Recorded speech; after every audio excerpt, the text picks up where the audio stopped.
Марина Владимировна, здравствуйте. Вижу, что вы на площадочке. Прошу вас подключиться, чтобы мы могли с вами проверить связь. Марина Владимировна. Марина Владимировна, добрый день. Да. 12 часов. Здравствуйте. Здравствуйте, Марина Владимировна. Здравствуйте. Так, что-то у нас там фонит немножко. Да, вроде как все ничего. Фоните, да, фоните, причем сильно так фоните. Где-то колоночки, наверное, громко включены. Ага, слышите, да, вот этот вот звук такой? Слышу. И Да. сейчас так же, да? Ну, пока нет, еще поговорите немножко, я послушаю. Просто Ну вот что сказать. Наверное, скажу по поводу следующего занятия, Татьяна Валерьяновна. Да. Вот у нас там заявлен план дела анализ. Да. И самое главное, формы и методы организации образовательной деятельности. Подождите, Вот давайте оставим формы и методы. А у нас был уже раньше, да, эта тема? Нет. Формы и методы образовательной деятельности с детьми. Да, по программе вдохновения. Так, хорошо. Марина Владимировна, вы тогда немножечко краткую мне информацию просто потом скиньте, то есть о чем пойдет разговор, потому что мы разбиваем это всегда в учебно-тематическом плане на такие маленькие подтемки, то есть о чем пойдет. Вот я, помните, вчера вас спрашивала, что нам включить. Хорошо, с детьми там дошкольного возраста. Так, и мы оставляем 27 октября. Да. Также вот время, давайте сейчас посмотрим, но пока 13:00, 15:00, но если что, также можем сделать 12:30, например, 15:00, если вдруг понадобится. Хорошо? Татьяна Валерьяновна, у меня просто с 26 числа начинается курс КПК. Ага. Вот. Я думаю, что можно ли нам перенести наше занятие на пятницу, на 29-е? На 29-е. В принципе, можно, только там единственное, что у нас очень много разных уже других мероприятий 29 числа. Я не имею в виду нас, вообще в целом по институту. Я только что прибежала с планерки, и мы как раз рассматривали вопрос, связанный именно с загрузкой всех наших ресурсов, которые... Поэтому лучше, конечно, бы... Можно пораньше, 25-го, 26-го. 25-го не смогу, могу только 29-го. 29-го, причем у меня с 11 до часа идет Пермь, вот, а сейчас вот я могу с вами поработать, потому что у меня все курсы сейчас идут с часа до 3. Ну, давайте я как бы запишу, у вас сейчас до 3 идут, а вы с какого у вас курса начинаются? С 26-го. Это 3 раза в неделю, да. Вторник получается, и вы с ними как работаете? Вторник, среда, четверг, да? Вторник, среда, четверг, да. С часу вы с ними работаете? Да, с часа, тихий час. Они не хотят ехать в академию, им далеко многим, вот, и они меня вызвали к себе на площадку. Все, вы с ними очно работаете? Да. Работаете, да? Так, а если, например, мы посмотрим время в этот же день, но, например, другое время, может быть, попозже, нет? Неудобно, далеко вам, да, ехать от дома? Нет, мне час ехать. Но все равно это не раньше 16 только. Не раньше, нет. Да? Ну, давайте пока посмотрим 29-е, пока давайте так и оставим, если как бы сложится по нашей загруженности, да? Но, в принципе, нормально, потому что сегодня у нас какой день недели? Вторник? Среда. Да, получается, для нас уже, знаете, для меня уже один день, да. Поэтому давайте пока хорошо на 29 октября, сейчас мы тогда скажем по формам, пока так, попробуем, не знаю, пробиться где-то, может быть, не знаю, если только не на платформе ProofMe, такое тоже может быть, но посмотрим, не знаю, там много у нас там курсы тоже разные всякие идут, начинаются, поэтому ладно, посмотрим. Хорошо, Марина Владимировна, сейчас вроде хорошо вас слышно стало, все как бы нормально, все где-то вы отрегулировали, поэтому нормально. Ничего не регулировала, я просто далеко поставила микрофон. А может быть, я говорю, что где-то вот, потому что такой фон был. Так, я смотрю, по загрузке наши готовы. Елена Сергеевна подключилась, сейчас мы с ней проверим связь, потому что я еще с печорцами, я сегодня утром уже разговаривала. Они все готовы, все как бы есть. Марина Владимировна, я еще, вы не удивляйтесь, как бы незадолго до начала, где-нибудь минут так 25, когда будет первого, включим ролик про наш центр. Пусть он крутится так себе спокойно, да? А потом, как бы я в 12:30 уже выйду, открою этот семинар и, соответственно, там вам передам слово. Не знаю, останусь ли я до завершения, потому что в 3 часа у нас новое мероприятие, и мне надо тоже его там открывать.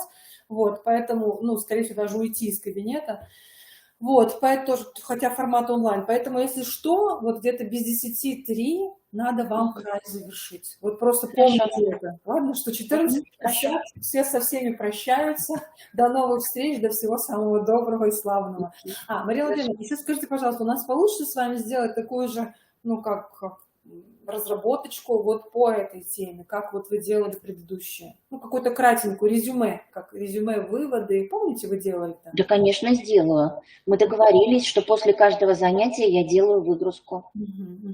Ну и если эта тема потребует какого-то дальнейшего развития, потому что мы же не знаем, как все сложится, можно сделать еще, ну, вот, встречу. То есть, например, 29-го говорить не о формах методов, можно продолжить. То есть это вы уже, это решаете вы уже сами. Ну, то есть хватило времени. Так, опять что-то там зашуршало у вас. Качается стол. Качается стол, да. Ну хорошо, ну так все в порядке, нормально все у вас, хорошо? Да, все нормально, да. Ну, хорошо. Ну, вроде как. Пока я безработная, ну вот вроде как прилетают какие-то возможности. На этом держусь пока. Понятно, понятно. Ну ладно, пусть как бы пока как идет, так идет. Какие-то будут интересные там моменты всякие, то все. Мы пока тоже в режим еще МКДО не вступили, но вот тоже все в ожидании, потому что какие-то там сложности есть у организаторов именно со шкалами МКДО. Поэтому мы все уже в ожидании практически 2 месяца. То есть нет инструмента, по которому мы можем проводить экспертизу. Что там происходит, так понять не можем. Что они там перерабатывают, как перерабатывают, не знаю. Но будем надеяться. Хорошо, Мария Владимировна, ну ладно, все. В общем, давайте до встречи. Я вас приглашу. Сейчас с Еленой Сергеевной быстренько еще проверим связь, и потом уже в 12:30, ну, как бы мы начинаем. Хорошо. Да. Все, давайте, Мария Владимировна. Спасибо большое. Хорошая работа. Спасибо. Елена Сергеевна, да, спасибо, можно отключиться. Елена Сергеевна, я вижу, что вы здесь. Елена Сергеевна, пожалуйста, можно попросить вас выйти в эфир. Елена Сергеевна, Боровченко, Елена Сергеевна, вижу, что как бы зашли, но не знаю, здесь вы или нет. Надеюсь, конечно, что все у вас в порядке со связью, но тем не менее, Елена Сергеевна, ну, надеюсь, что все будет очень хорошо. Поэтому Елена Сергеевна Боровченко. Ладно.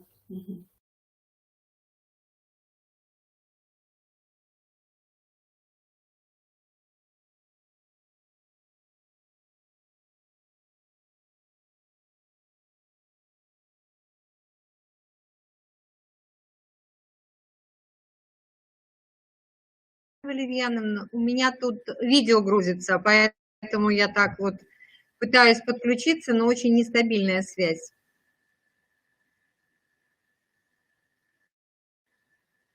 Добрый день.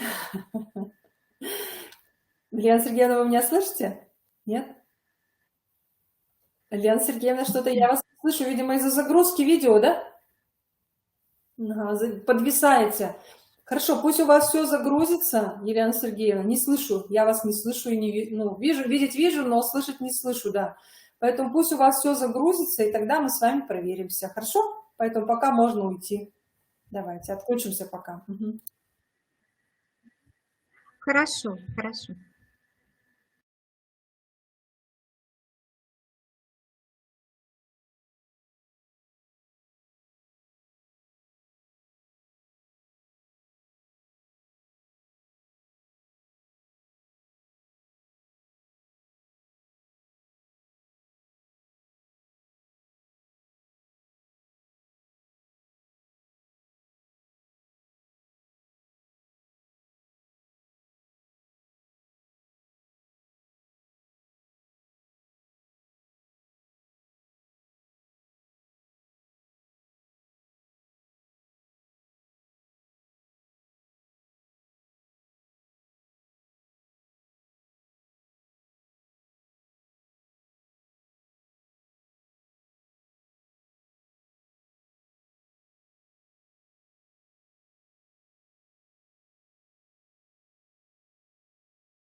загрузить? Если да, пожалуйста, дайте знать. И как-то выйдите в эфир. Елена Сергеевна. Получилось ли как-то разобраться с видео? Пожалуйста, подожду вас секундочку.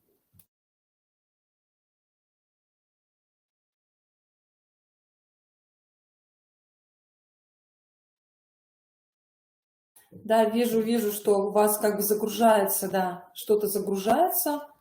Поэтому думаю, что сейчас загрузится, и, соответственно, вы уже сможете выйти в эфир. Хорошо, Лена Сергеевна, как будете готовы, просто выйдите, и я вас услышу. И проверимся.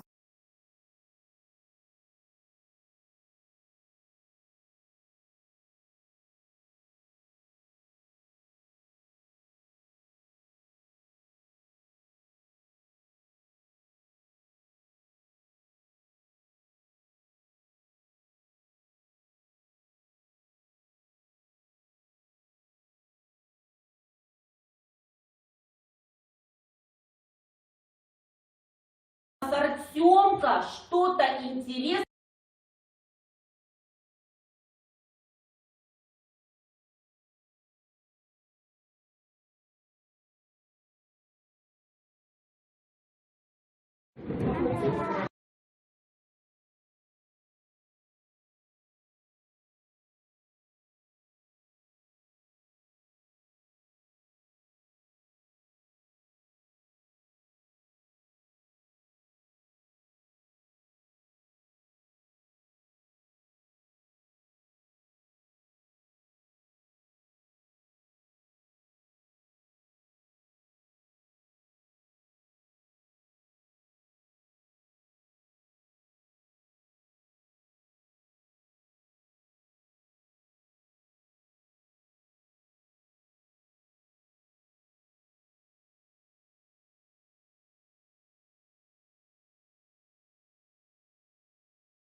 Валерьяновна Хабарова, и мы рады приветствовать вас из нашего института, Коми-Республиканского института развития образования. И вот тот ролик, который только что вы смотрели, это та новая среда, которая создана сейчас у нас в институте. У нас создан Центр непрерывного повышения профессионального мастерства педагогических работников и управленческих кадров. И поэтому вот вроде как бы в тему нашего сегодняшнего с вами разговора, когда вы будете вести речь о развивающей предметно-пространственной среде детского сада, ну, мы решили как бы еще вас так погрузить перед началом семинара именно в ту среду, современную среду, которая сегодня создается для образования взрослых. И, конечно, мы очень надеемся, что настанут те времена, когда мы будем с вами встречаться не в формате онлайн, вот как мы сейчас это делаем, из ваших детских садов, из ваших кабинетов. Кто-то смотрит нас с телефона, кто-то смотрит нас с экрана своего компьютера, а мы встретимся с вами вживую в наших прекрасных аудиториях, сядем в круг или в полукруг и будем просто обсуждать интересные и насущные вещи. Поэтому, уважаемые коллеги, семинар сегодня предстоит у нас хороший, интересный, очень актуальный, важный, нужный. И огромное вам спасибо за то, что вы сориентировались, и вы пришли на этот семинар не в 13 часов, как это было обозначено изначально, а немножечко пораньше, потому что мы специально оставили такой задел времени для того, чтобы вы могли спокойно обсуждать, задавать вопросы, дискутировать. И, уважаемые коллеги, у нас сегодня как бы спикерами являются и Марина Владимировна Лебедева, которую вы уже хорошо знаете. Если кто не знает, то сейчас познакомитесь. Это спикерами будут и наши команды детских садов, детского сада номер 11 города Печоры, детского сада номер 12 города Печоры. Но это означает то, что и другие наши инновационные площадки, которых мы также приветствуем, потому что с коллегами мы уже поприветствовали друг друга, мы выходили уже в прямой эфир, то есть коллег из 20-го детского сада города Усинска, коллег из 12-го детского сада города Печоры, мы вас приветствуем, и в любой момент мы вас можем назначить также спикерами, просто, пожалуйста, дайте об этом знать, и мы тогда наделим вас правами выхода в эфир для того, чтобы вы могли высказать свое профессиональное мнение, задать свой интересующий вопрос, но задача этой встречи очень простая. Для того, чтобы каждый из вас понял, что такое развивающая предметно-пространственная среда, которая ориентирована на ребенка, на понимание его потребностей, интересов, и не только понимание, но и как бы создание условий для того, чтобы эти интересы и потребности, они удовлетворялись, то есть чтобы ребенок находил то, что ему нужно, не только рядом со взрослым, но и в среде. Поэтому вот цель, она очень такая простая, очень своеобразная, поэтому мы разговор начинаем. И я приглашаю в эфир Марину Владимировну Лебедеву, поэтому, Марина Владимировна, пожалуйста, выйдите в эфир. Мы тоже с вами буквально минут 10 назад, 15 общались. Да, Марина Владимировна, здравствуйте еще раз. Ну, еще раз здравствуйте. Добрый день, коллеги. Добрый день, Татьяна Валерьяновна. Добрый день, Марина Владимировна, очень приятно, но я думаю, что вот в принципе все участники семинара, еще раз выражаем огромное вам спасибо за то, что вы подключились, уважаемые коллеги, поэтому, Марина Владимировна, я думаю, что можно начинать, и там уже вы руководите процессом, мы где-то за кадром остаемся, но если вдруг нужна будет наша помощь, просто скажите, что она нужна, и мы выйдем в эфир, хорошо? Все. Поэтому, Марина Владимировна, удачи, успехов, ответов на сложные вопросы, поисков каких-то раздумий, размышлений и интересных находок. Удачи! Спасибо. Спасибо большое, Татьяна Валерьяновна. Коллеги, я рада приветствовать вас всех. Мы сегодня опять вместе, и опять у нас сегодня очень серьезный разговор относительно программы вдохновения, и не только программы вдохновения. Это актуально на сегодняшний день по любой программе, потому что это очень важно для воспитания и развития наших детей. Итак, сегодня принципы построения предметно-пространственной развивающей среды и основы вариативности и дифференциации. Вот, пожалуй, очень много было сказано на эту тему, но вот до конца, возможно, не каждый понимал. А вот эти принципы как раз, они являются основополагающими для того, чтобы правильно и конкретно создать среду для развития ребенка. И сегодня мы вспомним с вами все инструменты наблюдения. Сегодня мы как раз оценим ваше внимание на предыдущих занятиях. Как вы поняли, насколько интересно, продуманно вы вложили в свое сознание именно ту информацию, которую я вам давала и которой мы делились в эфире. Ну и на сегодняшний день давайте мы с вами все-таки приступим к тому, что все-таки является для нас основополагающим. Какие идеи федерального государственного стандарта, еще раз повторим, и мы будем повторять это без конца, потому как это залог нашего результата, залог нашего успеха. Ну и здесь, конечно, самая первая задача, еще раз мы повторяем, это равные права на получение качественного дошкольного образования. Что значит равные права? Это значит, что любой ребенок, независимо от того, с какого он региона, на каком языке он разговаривает, какого он вероисповедания, он имеет абсолютно одинаковые права. Он имеет полноценное, полновесное право на свое развитие, на свое образование, на то, чтобы быть успешным, на то, чтобы развиваться так, как предполагает его траектория, так как его генетический код заложил в нем свое развитие. Не ломать, не бежать вперед, не корректировать, а плавно дать возможность развиваться ребенку, выбирая тот материал или выбирая тот вид деятельности, который на сегодняшний день очень близок ребенку. Это вот и говорит о тех равных правах, которые у каждого ребенка одинаковые.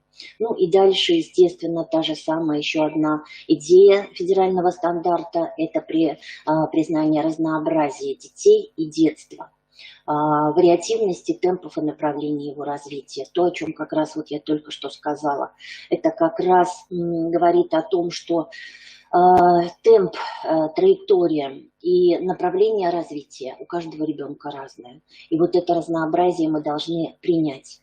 Принять и не подводить под каждого ребенка определенный шаблон. Не делать усреднения на какого-то одного единственного, который либо вырывается вперед, либо наоборот немножко отстает в развитии.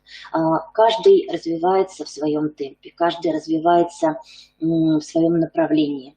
Кто-то начинает с одного, и это кажется для него абсолютно нормальным, а кто-то развивается совершенно по другой траектории, по другому направлению, и начинает совершенно с другого. У кого-то одни задачи, у кого-то совсем другие. И права на получение результата развития в дошкольном образовании тоже у всех разные. И ребенок имеет на это право. Имеет право на то, чтобы тот собственный результат был для него наиболее значим и важен. Если мы говорим о том, что ребенок имеет определенные права, идет разносторонними, разнообразными путями, то здесь как раз и говорит о том, что он имеет право на получение того результата, который, в общем-то, мы достигаем вместе. Но двигаясь по разным траекториям и используя разные формы и методы. Развитие детей в сотрудничестве со сверстниками и взрослыми. Об этом мы с вами на предыдущих занятиях говорили очень много. И это основополагающая задача, которая стоит перед нами, чуть ли не самой главной. Потому что только в общении, только во взаимодействии в разных видах деятельности, с разными категориями. Это и сверстники, это и взрослые, это люди совершенно незнакомые, которые вступают с ними в коммуникацию по каким-то определенным направлениям или темам. Но мы должны понимать, что главной во взаимодействии всегда должна присутствовать игра. Мы люди уже взрослые, мы люди общественные, мы люди социальные. Нам проще менять наши стереотипы, и нам проще менять и подгонять самих себя под разные стили общения. Ребенок очень сложно перестраивается, и вот эти перестроения у него отнимают массу сил и массу возможностей. Поэтому здесь вот как раз игра объединяет. Объединяет и дает возможность ему комфортно принять тот стиль взаимодействия, который на сегодняшний день для него необходим.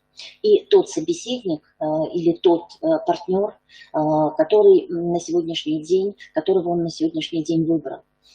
И, конечно же, самым еще главным является тот ресурс местного сообщества, который дает возможность расширить горизонты, расширить возможности восприятия того материала или той информации, которая на сегодняшний день его интересует. Многие очень считают, что такое местный ресурс. У кого-то, особенно вот, например, педагоги, которые находятся в отдалении от областных центров, то есть это сельские детские сады, считают, что ну что у них такого особенного. А вот может быть и здесь как раз самое притягательное, когда дети из города лишены той информации, которая абсолютно доступна детям из сельских детских садов. Дети городские давно забыли, что такое рожь, пшеница, забыли и не видели только на картинках транспорт сельскохозяйственный, ну и много тех моментов, которые мы не можем оценить, живя в мегаполисах или в городах. Ни широкого поля, ни просторов до самого горизонта, ни сельскохозяйственных каких-то животных. Это тот самый ресурс, который заправляет детей, который дает возможность развиваться именно по своей траектории. То, что мы видим на картинке, это одно, а то, что ребенок проживает вместе со своим собственным опытом, это совсем другое и дает совершенно другой результат. И порой этот результат мы не видим сразу, но он потом приходит к нам как разносторонность. В чем предназначение образования? И вот здесь я уже не буду особо углубляться, потому как у нас времени не так много. Мы должны закончить сегодня в 14:50, чтобы на площадку освободить для других мероприятий. Ну вот давайте все-таки посмотрим, что это за социокультурные изменения. Какие изменения экономики и рынка труда, помимо вот азов, и культуры, и профессиональных определенных знаний, умений, требует наличия у человека таких вот личностных качеств и установок, таких как умение и готовность учиться и переучиваться в течение всей своей жизни. Это такой вот достаточно широкий аспект, на который мы обращаем внимание. Получение знаний в течение всей своей жизни. Нужно ли это? И готовимся ли мы к этому? И когда приходит к нам вот это вот умение? Когда мы измеряем, как можно измерить вот эти преобразования? Вот здесь вот, конечно, очень сложно. И для того, чтобы это все-таки как-то привить, и для того, чтобы это понять, что это действительно принято личностью, мы, наверное, как раз и ставим это одной из ключевых задач нашего образования. И в частности дошкольного. Все начинается с малого, и все начинается из детского сада. Способность к коммуникации, ну, здесь уже спора нет, говорить уже об этом смысла нет, потому что это является основой из основ. Умение работать в команде – это тоже та самая главная задача, которая потом перерастает именно в умение работать в той профессиональной команде, выполнять общие задачи, которые поставлены будут перед командой, ну и умение сопереживать, умение ладить, умение находить контакт, умение разрешать какие-то спорные ситуации, инициативность. Вот мы очень много говорим об инициативности, о том, как она развивается, о том, как же эта инициатива проявляется даже в дошкольном образовании. И мы все время нацеливаемся на то, что вот эта инициатива, она легче всего поддерживается в игре или в каком-то очень интересном событии, которое мы, как правило, говорим о том, что выбираем проект. Это вот именно как раз тот первый толчок к инициативности. И материал, которым мы насыщаем нашу среду, который сначала вызывает интерес, и затем вызывает инициативу к действию, инициативу к творчеству, инициативу к созиданию. Это тоже очень главная задача. Ну и еще одна установка – это активность. Активность может быть только тогда, когда я принял все предыдущие аспекты, все предыдущие установки, и когда мне комфортно. Вот тогда я раскрепощенно начинаю творить, начинаю проявлять свою активность. Мне комфортно, комфортные условия, мне комфортная ситуация, мне комфортно общество, в которое я могу вступить абсолютно свободно в коммуникацию, и готовность принять на себя ответственность. Вот когда я активен, когда меня окружает комфортная ситуация, то я, естественно, готов брать на себя ответственность и отвечать за какое-то принятое дело. Здесь развивается еще параллельно и творческая инициатива.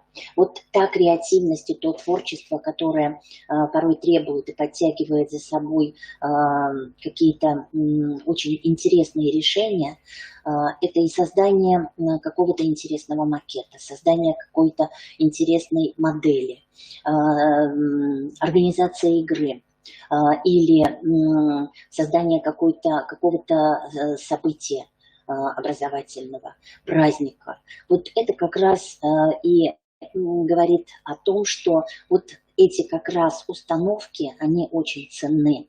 И как раз предназначение образования, вот выработать эти установки независимо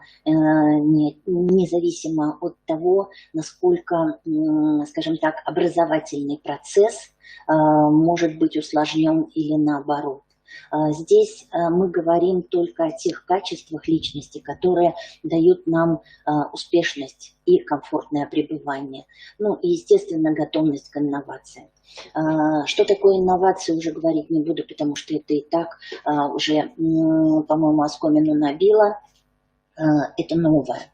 Это все то новое, которое появляется в нашем обществе. Это все то новое, будь то материал, будь то оборудование или какие-то новые люди. И готовность как раз к этому, это и говорит о том, что ребенок, все установки, которые были перечислены сейчас, они все работают. И, естественно, они подталкивают ту инициативу на возможность принять все то новое, все то инновационное, которое и творить в этом, погружаться и, безусловно, менять свое отношение, менять свое сознание, менять свое мировоззрение, не становиться костным.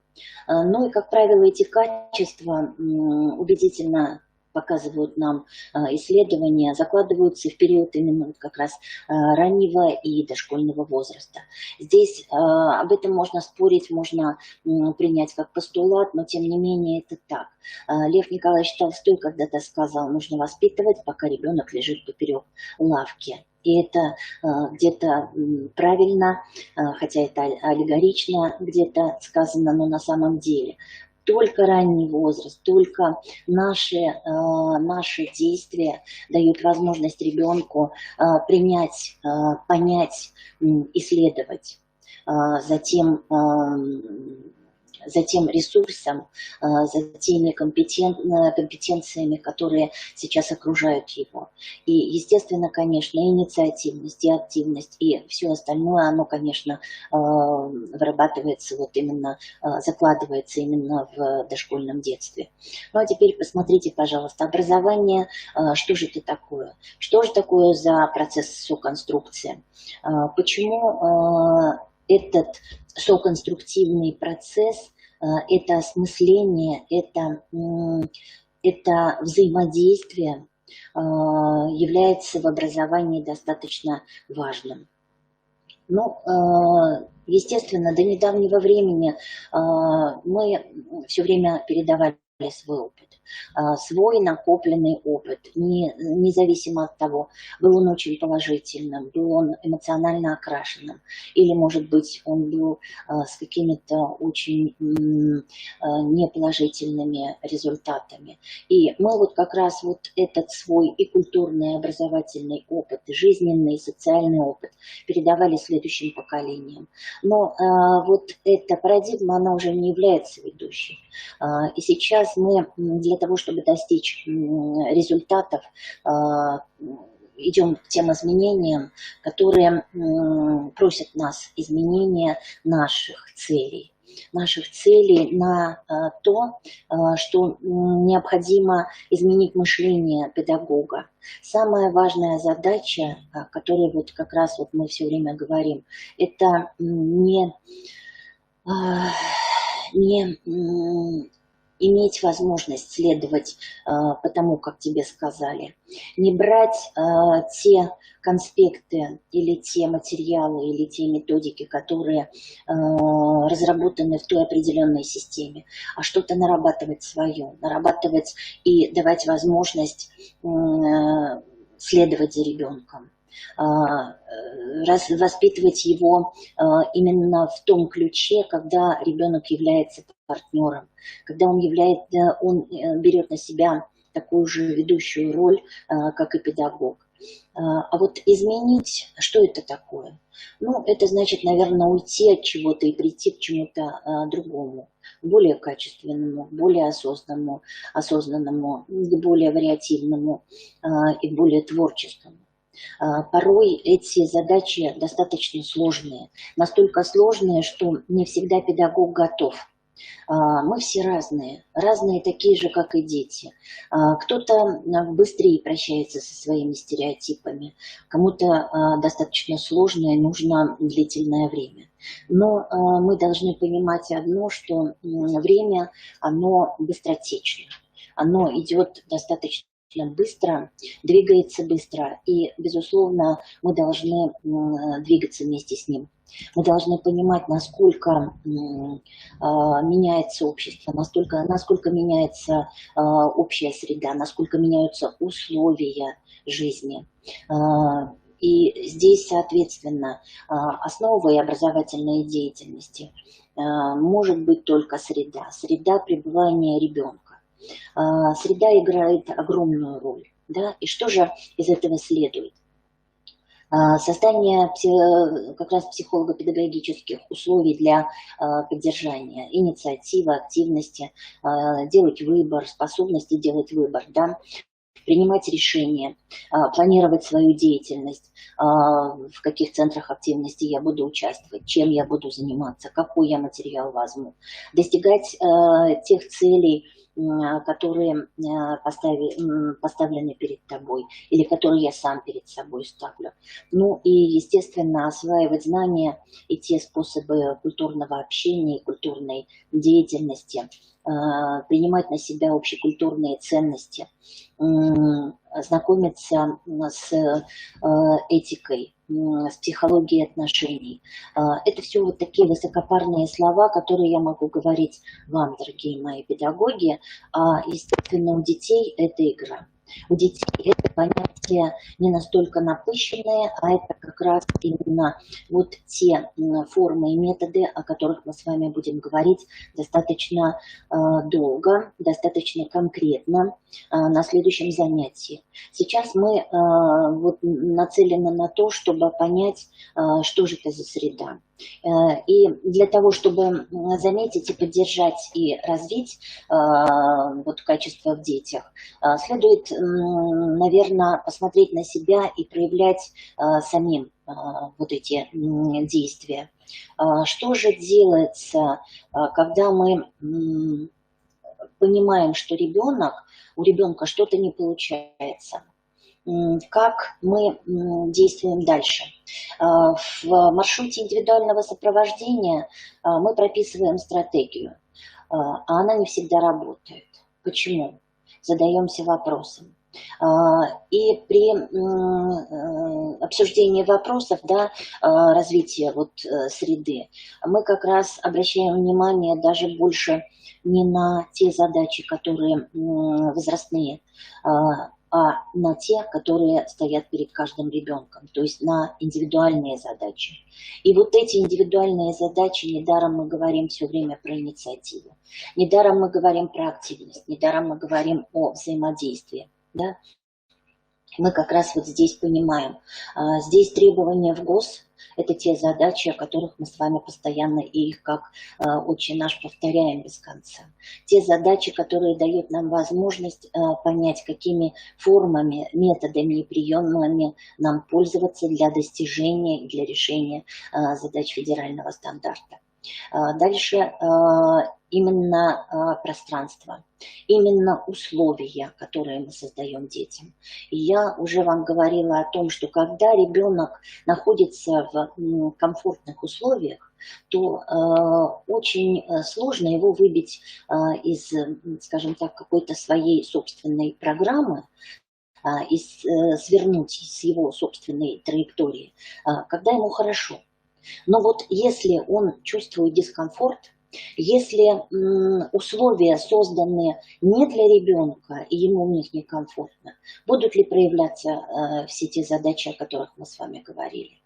Я думаю, что здесь как раз вот и эта задача, она является тоже очень важной и основной. И мы, обсуждая на прошлом занятии с педагогами как раз именно как решаются вопросы планирования, как решаются вопросы, уходящие в построение среды. Мы как раз и говорили о том, что важны условия. Прежде чем развернуть среду, а среда, как правило, это тот материал, с которым взаимодействуют дети, нам нужно в первую очередь подумать об условиях, которые окружают, то есть о том пространстве, где находятся дети, комфортное оно или некомфортное. Если там холодно, если там неуютно, если там стулья стоят не так, как ребенку хочется, и их трогать никак нельзя. Если шкафы, до которых невозможно дотянуться, а всегда недосягаемое, оно всегда притягивает и манит. И, естественно, еще один самый важный вопрос – это дополнительные средства. Отсутствие тех дополнительных средств, о которых мы все время переживаем. Переживаем о том, что нам очень мало тех материалов, тех ресурсов, которые давали бы нам возможность еще больше насытить, еще более качественно развернуть профессиональную среду и качественно развернуть те материалы, которые вызовут инициативу, дадут возможность ребенку творить, постигать, экспериментировать, постоянно что-то добывать и всегда быть увлеченным и занятым. Вот эти дополнительные средства, можно говорить о них как угодно, но они не обязательно упираются в финансовые средства.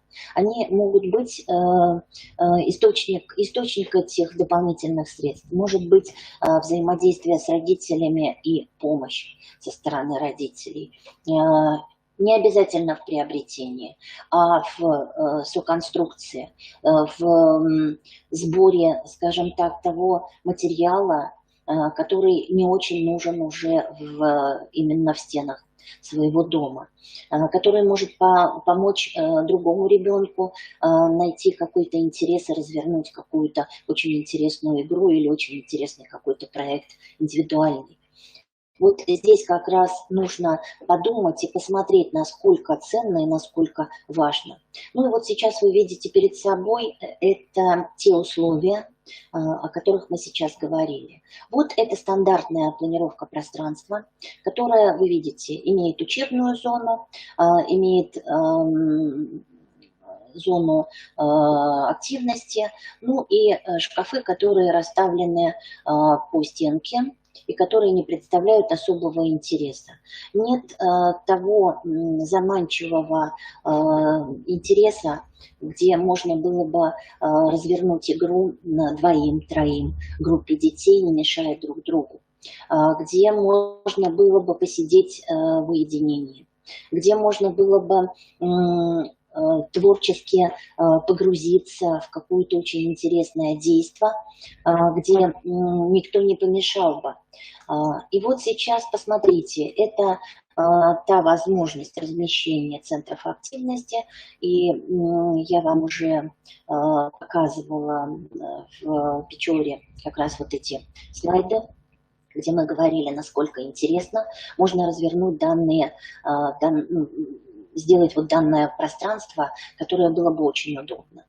Здесь как раз в этом пространстве есть возможность уединения, есть возможность объединения, есть возможность комфортного пребывания каждого ребенка. Кому-то хочется активности, пожалуйста, есть открытое пространство. Кому хочется уединения, есть вот эти закуточки, где можно сесть за столом и заняться каким-то очень спокойным видом деятельности и не мешать другим, и чтобы тебе тоже никто не мешал. Вот это очень важно. Вот начинается среда именно с условий, создание тех условий, которые дают возможность детям вашей группы, а вы это прекрасно при наблюдении можете видеть, когда они будут чувствовать себя комфортно в этой среде. Ну и сейчас давайте мы, прежде чем говорить о среде, давайте мы поговорим, что же такое основа дифференцированного обучения. Что же такое это обучение? А это как раз, вот видите, вот здесь, это форма организации учебного процесса. Именно форма организации учебного процесса, при которой педагог работает с группой учащихся. А что это за группа? Вся ли это группа? Или это подгруппа? И из чего она состоит? Какую она имеет значимость для учебного процесса? Какие она имеет качественные стороны для этого процесса, для этой группы? А это как раз и говорит о том, что выделяются группы по наблюдению, по общности задач. И когда мы с вами говорили, что мы наблюдаем, а у нас есть по федеральному стандарту 5 областей, и каждая область имеет свои задачи.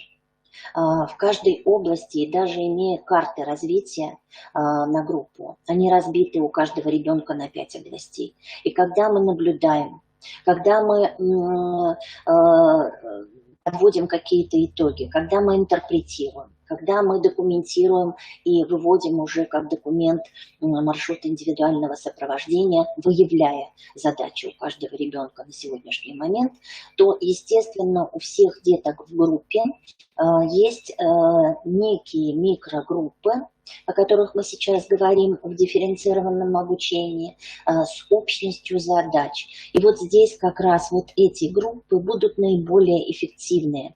И работать с этой группой воспитанников намного удобнее, составлять вот весь учебный план и разрабатывать стратегию с учетом наличия у них таких значимых качеств, какие присущи только вот именно для детей этой группы.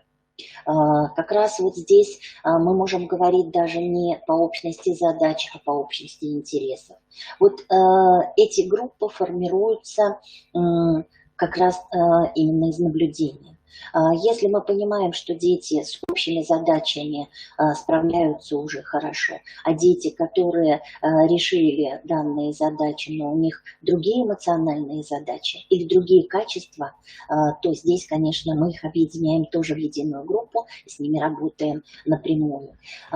Также мы можем сказать, что дифференцированное обучение – это часть той общей дидактической системы, которая обеспечивает специализацию учебного процесса. Что такое специализация? Это вот как раз те специальные возможности, те специальные разработанные мероприятия, которые дают группе обучающихся намного быстрее, намного качественней и намного интереснее познать тот процесс, который необходим, который быстрее преодолеет и доведет ребенка до определенного результата. И сейчас мы посмотрим, что же такое дифференциация обучения, что такое дифференцированный подход.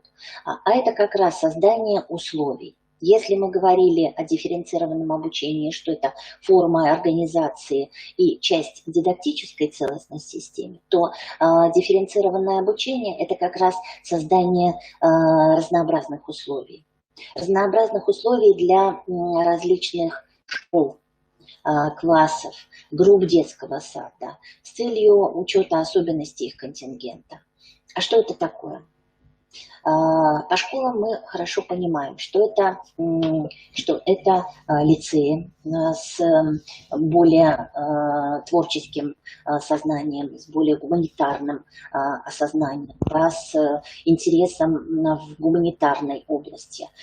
Это гимназии с интеллектуальным и с более аналитическим складом ума, дети, которые больше нацелены на познание математических сложностей. Да? Что такое детский сад, что такое группы? И опять-таки, если мы говорим о учреждениях, то опять-таки у нас есть приоритетные направления.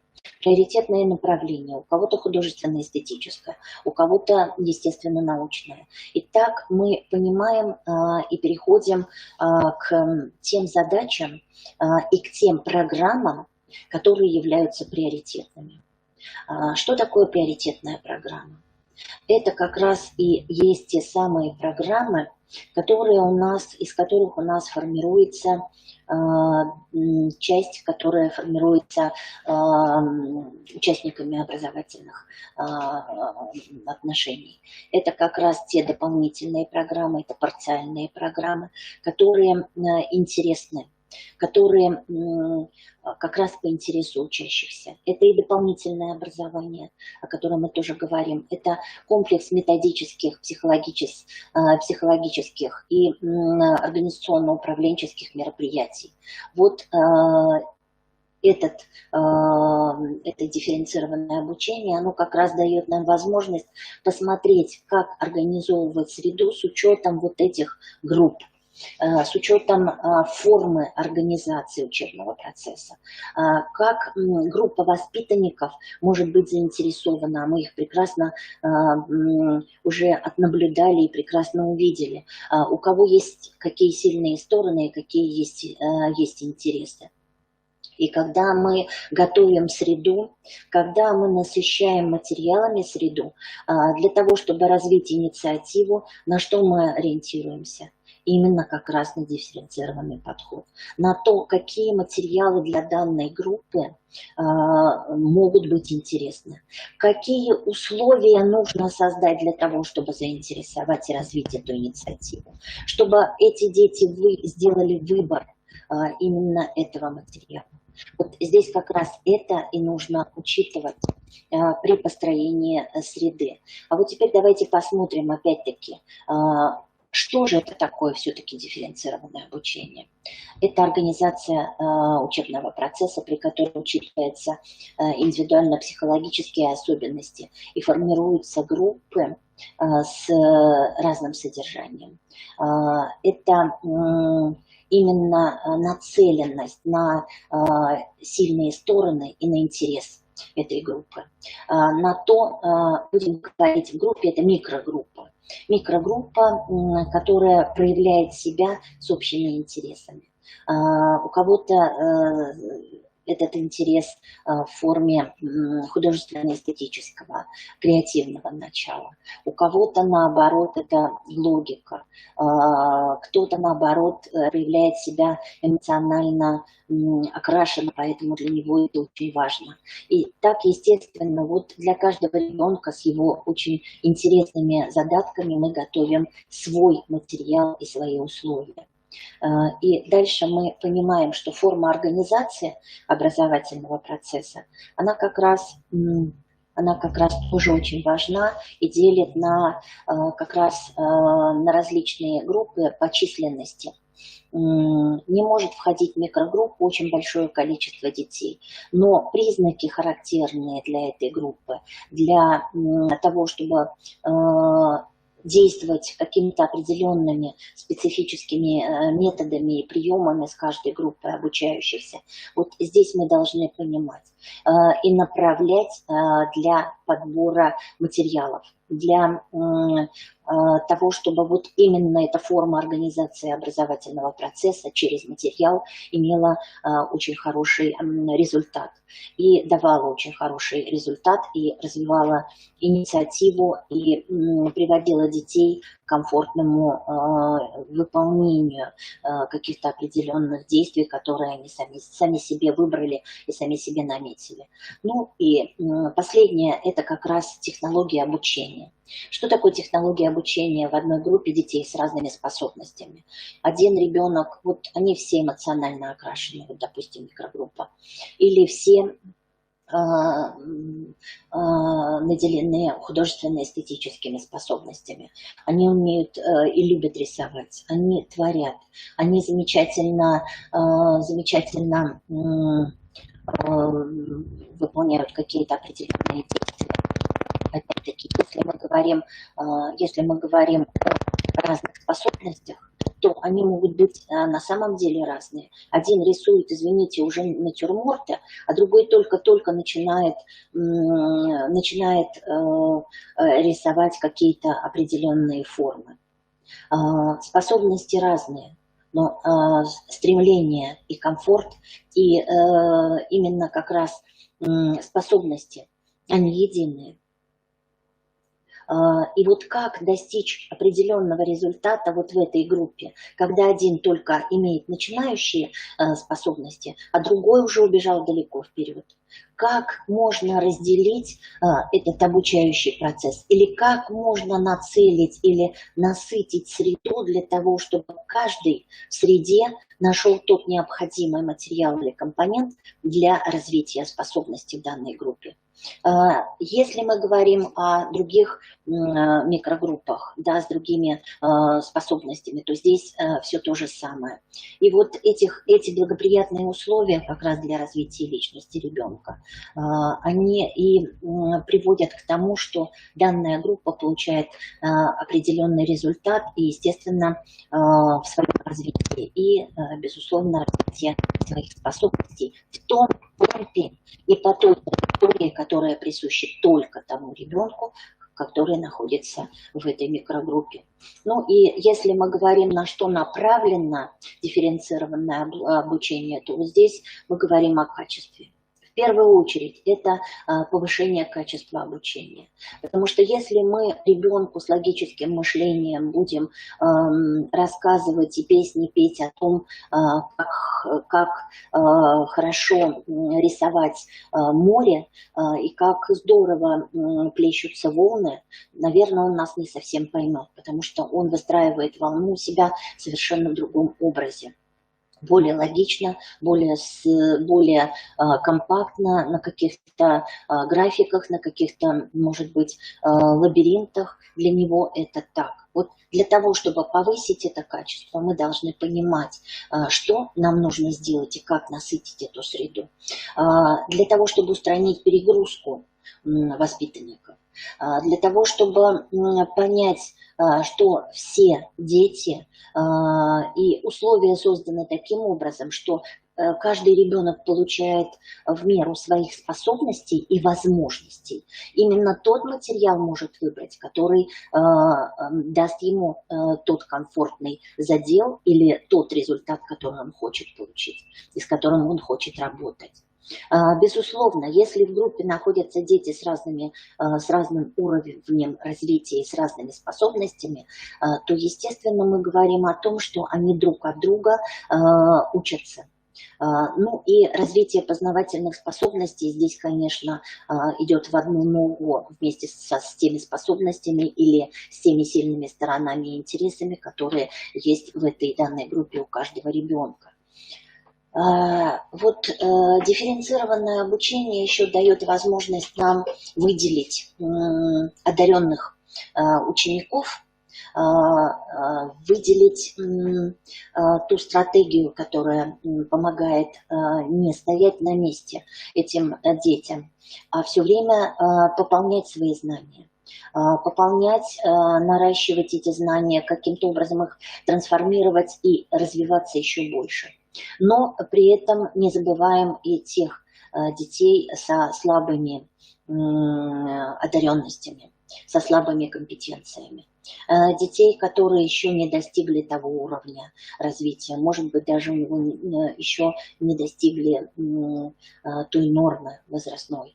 Но у него своя траектория, и мы не забываем об этих воспитанниках, потому что мы для них тоже готовим в развивающую среду тот материал, который будет интересен именно для них.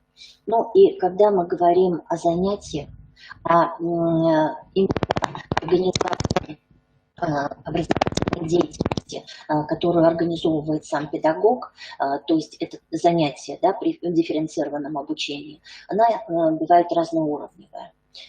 И вы это прекрасно понимаете, потому что все дети разные, с разным уровнем понимания, с разным уровнем восприятия, с разным уровнем знания и с разными способностями. И когда мы говорим относительно микрозанятий в микрогруппе, то здесь все-таки проще найти материал, проще немножко дифференцировать вот ту подачу знаний, которая необходима и для того, кто еще не успел, и для того, кто уже убежал далеко вперед. А если мы говорим о фронтальном занятии, то здесь, безусловно, разноуровневость должна вот просто быть налицо. Налицо, потому что все детки разные, и способности разные. И эти группы объединены в единое целое, и значит мы должны нацелены быть на достижение того результата, который мы хотим дать и который мы хотим получить с разным материалом. Если это дети леворукие, значит мы даем какие-то возможности, которые очень хорошо можно выполнить детям леворуким. Если мы говорим о детях с низкой социальной активностью, здесь другие задачи, здесь другой материал. Ну и так далее, по всем способностям.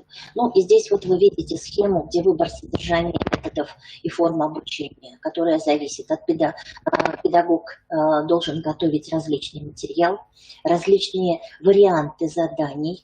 А для нас варианты заданий, вы помните, это рабочие листы, это те необходимые задания, это те необходимые, направленные именно на того ребенка, который, вы знаете, что сможет с ним справиться. И эти листы должны быть разделены по уровню сложности, от простого к сложному. Вот здесь как раз педагог должен понимать, для кого он готовит такие листы, и нужны ли они ребенку, и как нацелить этого ребенка на выполнение данного задания.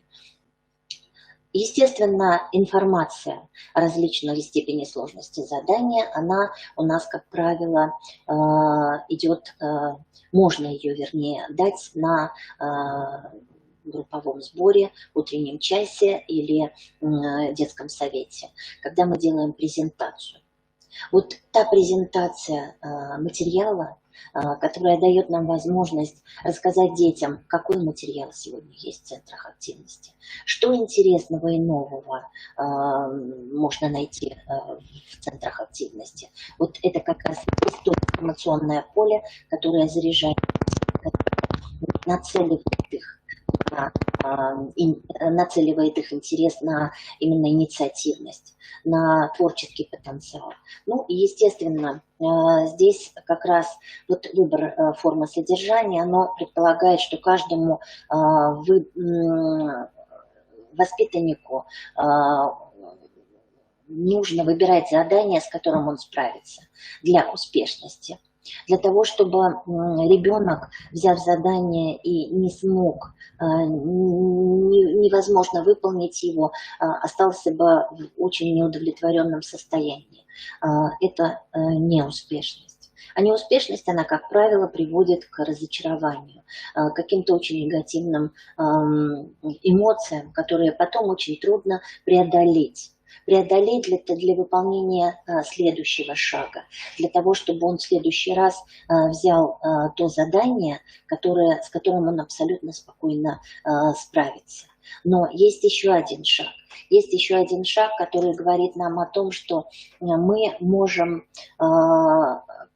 видеть, и достаточно часто, когда ребенок успешен, он выполняет одно и то же задание. Он выбирает один и тот же достаточно несложное задание и один и тот же рабочий лист. Вот здесь тоже об этом нужно наблюдать. Дать возможность или с группой детей, или с индивидуальным общением, с индивидуальным подходом, дать возможность и поддержать ребенка на более высокий уровень, чтобы он не боялся. Поддержать, похвалить. Ну и, естественно, если ребенок какой-то находится еще рядом, который смог бы ему даже и помочь в этом, и приободрил бы его. Ну а сейчас мы смотрим дифференцированное обучение по группам. Какие мы группы извлекаем? Они идут вот по 4 позициям. Это по психологическим качествам, по половому отличию, по медицинским показаниям, да, и по уровню физического развития. Но опять-таки это не панацея, это не только те группы, по которым можно разделить вот это вот дифференцированное обучение. Как правило, мы выбираем, да, и туда вкладываем уже какие-то свои собственные задачи, которые мы видим у детей, да, и решаем эти задачи через среду и через подбор материала. Вот посмотрим по психологическим качествам, как оно делится. На слабый, сильный тип, на подвижный тип, на инертных детей, на уравновешенных и на неуравновешенных. Вот, как правило, здесь вот они объединяются в такую микрогруппу, и для них готовятся определенные условия, о чем мы с вами как раз вот говорили. Если мы говорим о половых, о гендерных различиях, то это мальчики и девочки. Это самый простой способ разделить деток именно по половому признаку, но не самый эффективный. По медицинским показателям, да, вот это основная, подготовительная и специальная. Что это такое? Это вот опять-таки мы здесь можем говорить как угодно, ориентируясь на общие тенденции, на общие правила. А вот если мы говорим о конкретно вашей группе, конкретно о ваших детях, то здесь мы, естественно, конечно, смотрим. У нас есть дети, которые включены, дети с ОВЗ. У нас есть дети, которые имеют инвалидности, у нас есть дети здоровые, у нас есть дети аллергики, ну и так далее. И здесь мы, конечно, смотрим тоже, мы делим то, что можно детям с основной группой, совершенно не актуально для детей специализированной группы. Да? И, естественно, еще одна группа – это по физическому развитию. Она бывает низкая, средняя и высокая. Здесь мы тоже смотрим то, что может ребенок с низким уровнем физического развития. Мы не будем давать ему те упражнения или готовить ему то оборудование, которое им будет некомфортно, неприменимо для использования, опасно. Потому что один из принципов стандартов, да, и нашей среды – это безопасность. И здесь вот как раз вот мы об этом, обо всем должны подумать. Этих групп может быть несколько, они могут быть разные. И вот посмотрите, еще одна схема, технология дифференцированного обучения, она как раз делится вот тоже на 5 вот таких вот подгрупп. Это альтернативные занятия для самостоятельного выполнения, когда ребенок делает выбор и самостоятельно выполняет. Это добровольное. То есть я захотел, я выполнил, я сделал. Это вот такая форма именно как раз дифференцированного обучения. Вторая форма – это дифференцированная домашняя работа. Это когда мы детям с определенной группы даем домой, это как, например, дети с ОВЗ, с ТНР, да, выполняют дома свои определенные домашние задания в своем темпе, со своим уровнем и багажом знаний, на который будет накладываться все больше и больше знаний, навыков и, естественно, получение результата. Ну и следующее – это индивидуальные групповые задания. Что такое индивидуально-групповые задания? Опять-таки, в каждой группе мы ориентируемся не на общую группу, а мы можем ориентироваться на каждого ребенка.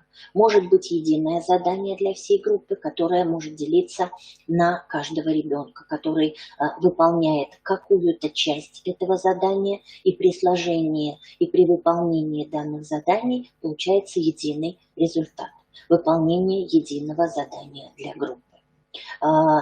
И может быть единое задание, которое не делится, но выполняется одновременно. Это, как правило, мы, когда делаем групповую работу, коллажную работу, либо газету, либо еще какую-то, либо постройку. И вот она как раз, с одной стороны, каждый выполняет свою роль, а с другой стороны, получается общая тенденция, общая работа. А нам с вами вот в этой работе как раз нужно наблюдать, как и какую роль на себя принимает каждый ребенок, насколько он в состоянии нести ответственность за то, что он сделал, и за то, что он выполнил. Как он может презентовать на итоговом сборе свою работу, что вот именно это было для него важно. Он делал на крыше, допустим, ставил флюгер, рисовал флюгер, или выводил трубу для того, чтобы отопление было в доме, ну и так далее. То есть вы сами при вот в этом режиме работы прекрасно понимаете, что может быть групповой, что может быть в группе, индивидуально-групповым заданием. Следующий – это разноуровневый раздаточный материал. То, о чем мы как раз говорили. Если у нас есть единая возрастная задача, например, обучение числу какому-то или знакомство с каким-то понятием, да, мы, естественно, делаем рабочий лист, который раскладываем на уровне. В нашей группе есть дети с разным уровнем развития, с разным уровнем способностей.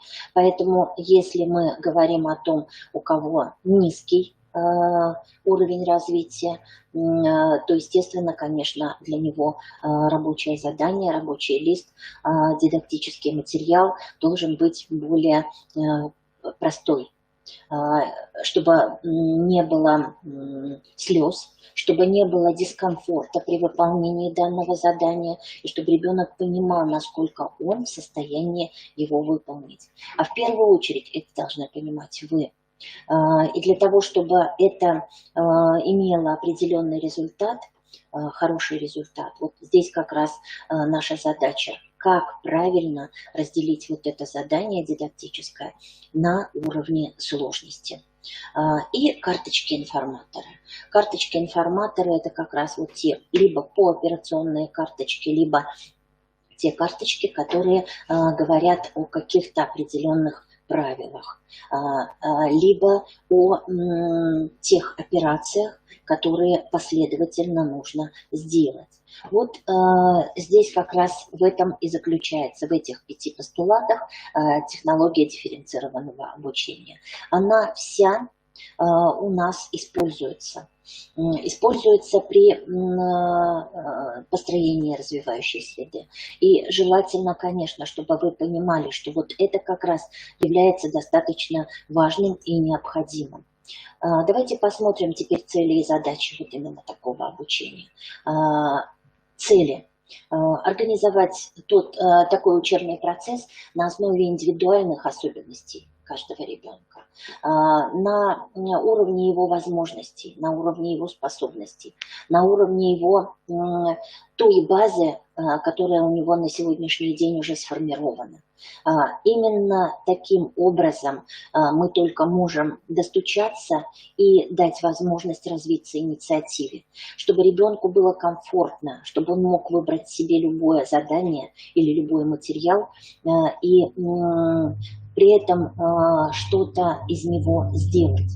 Может быть одному, может быть в группе, может быть с каким-то одним партнером, но получить положительный результат, которым он может похвастаться, которым он будет гордиться и который принесет ему результат развития. Целенаправленное воздействие на формирование творческого, интеллектуального и профессионального потенциала общества.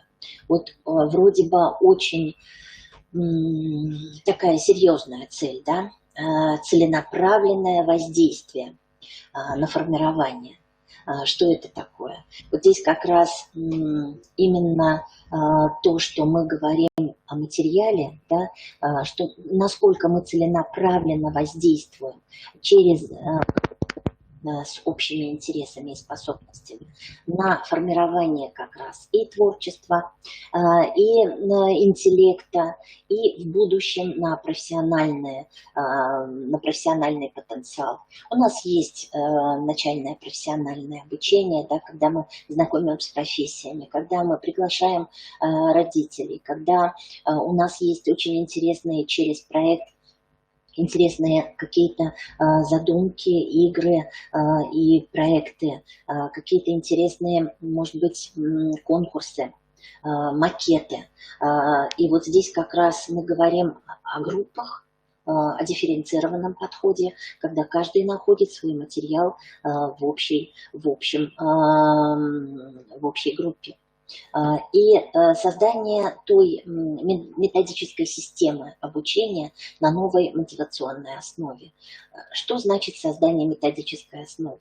Вот здесь как раз мы должны понимать вот цель того дифференцированного обучения, оно предполагает все-таки создать ту методическую базу, ту основу работы с теми группами, которые дают нам возможность разделить и подбирать материал такой на каждый уровень развития и на каждый уровень способностей каждого ребенка. И я думаю, что вот здесь как раз эта методическая система, которая будет мотивироваться всеми педагогами, она даст очень положительный и большой результат именно в индивидуализации образовательного процесса.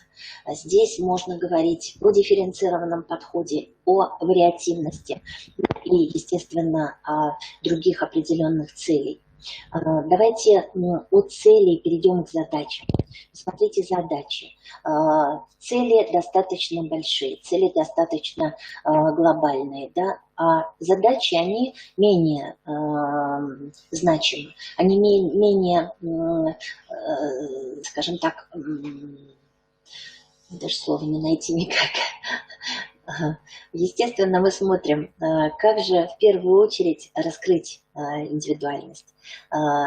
Мы говорим о учебном процессе с учетом индивидуальных особенностей, а вот раскрыть индивидуальность, именно те индивидуальные возможности, индивидуальные способности, вот это задача, которая стоит перед каждым педагогом, которая вытекает из процесса наблюдения.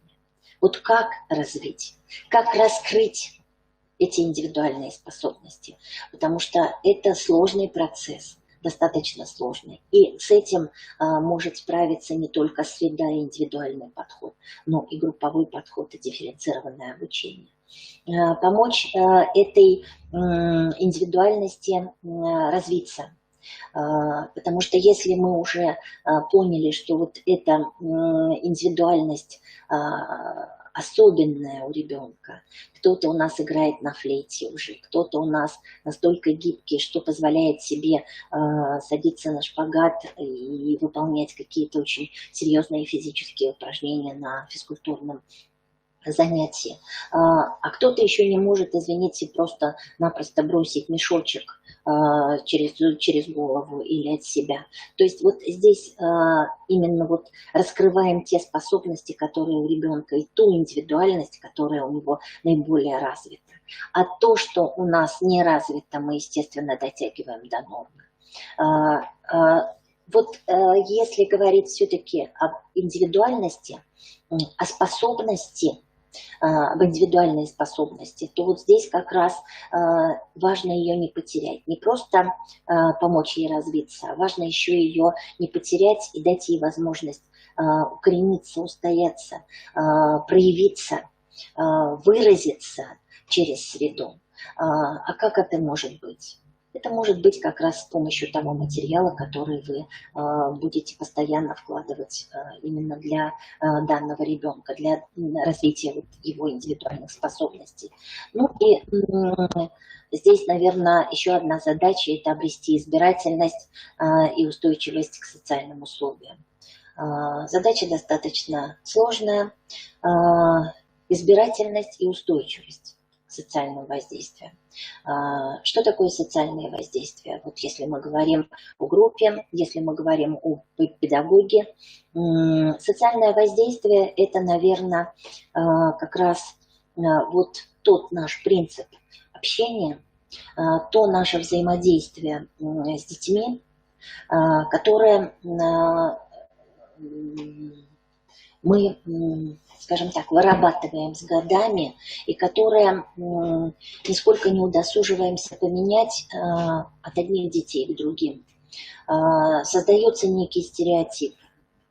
И тот, кто может выдерживать громкий тон, а кто-то его не может выдерживать. И вот эта избирательность и устойчивость вот к тем социальным воздействиям, оно как раз, может быть, и раскрывает различные какие-то возможности. И я думаю, что здесь вот как раз каждый, наверное, подумает вот над этой задачей, как мы все-таки обретаем, как вот именно детская индивидуальность, детская способность готова к избирательности и устойчивости именно в тех социальных условиях и в тех социальных воздействиях. Вот если мы говорим о вариативности и о среде, то вот здесь как раз, смотрите, 3 определения, и они абсолютно все разные. И это один тоже из принципов, одна из основ построения развивающей среды. Это качество. Первое. Это качество образовательной системы, характеризующее способностью создавать и предоставлять воспитанникам варианты образовательных программ. То, о чем мы говорили и в дифференцированном обучении. Это как раз отдельные виды тех услуг и выбор учреждения как раз с теми изменяющимися образовательными потребностями и возможностями. Что это такое? Вот мы все по госуслугам, у нас есть определенные программы, мы их реализовываем, у нас есть приоритетные направления. И вот что же это за качество предоставления данной образовательной системы? Вот здесь вот, наверное, нужно подумать о том, как представлять воспитанникам именно вот эти вот варианты этих образовательных услуг. Как достучаться до каждого, чтобы было интересно, чтобы было комфортно. Для того, чтобы каждая программа, которую реализовывает педагог, не была интересна только одному педагогу. Мы часто грешим тем, что у нас педагог, выбирая приоритетное направление, не смотрит на общий настрой группы, на способности детей в группе. И если мы понимаем, что кто-то вот занимается у нас по программе «Зеленый флаг», а группа у нас настроена таким образом, что все поют, танцуют и эстетически направлены, то вот никак. Экология у нас, ну вот она, конечно, развивается, она, конечно, идет, но опять-таки мы в первую очередь должны посмотреть, вот насколько интересно и насколько вариативно мы должны подходить к этому, насколько и когда готовить материал, где мы должны чаще всего эти программы использовать, реализовывать эти программы. Очень хорошо, когда на улице мы говорим именно как раз о природе, о экологии, ну и решаем те задачи вот этой программы. Но, например, в образовательной среде можем, естественно, мы тоже и сажать, и поливать, и зарисовывать, но опять-таки смотрим на тенденцию группы, смотрим на общие группы с теми задачами, которые перед ними стоят. Что же такое вариативность? Давайте посмотрим еще на одно определение. Это тенденция. Тенденция, характеризующая способность образования соответствовать мотивам, возможностям различных групп. И опять мы говорим о группах. Опять мы говорим о тенденции и о способности образования, о том, каким способом, каким методом, каким формам и каким возможностям различных групп воспитанников и, естественно, индивидуальными особенностями отдельных воспитанников. Здесь вот как раз те тенденции, те направления, они очень хорошо видны. Вот если мы говорим о том, что у детей есть какая-то очень интересная увлеченность какой-то программой, и у педагога в том числе, если выбрали какую-то очень интересный проект, вот здесь через проект, используя возможности, используя способности детей индивидуальные и в группах, вот тут можно как раз и говорить о тенденциях, о способности соответствовать вот тем мотивам, возможностям. Да? Мы говорим о том, какие выбирать материалы именно в среду для того, чтобы мотивировать, для того, чтобы понять, насколько это будет интересно. И еще одно определение, вот видите, да, качество, тенденция и свойства. Свойства и способность образовательной организации. Сейчас разговор идет именно как раз о глобальном, о том, насколько организация должна понимать при написании основной образовательной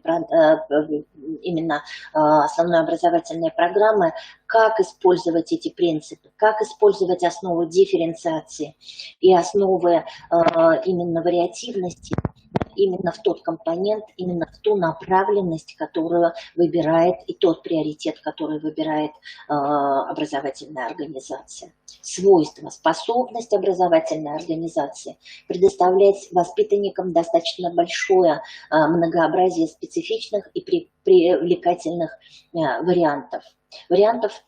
Тех путей, тех траекторий образовательных, спектр возможностей и выбор таких траекторий, то есть выбор таких путей, то, о чем мы говорили. Как раз, когда мы говорим о выборе пути, мы и смотрим, насколько у нас каждый ребенок готов пойти по этому пути, по какому он пути идет, и какой мы готовим, какие задания готовим, какой готовим материал.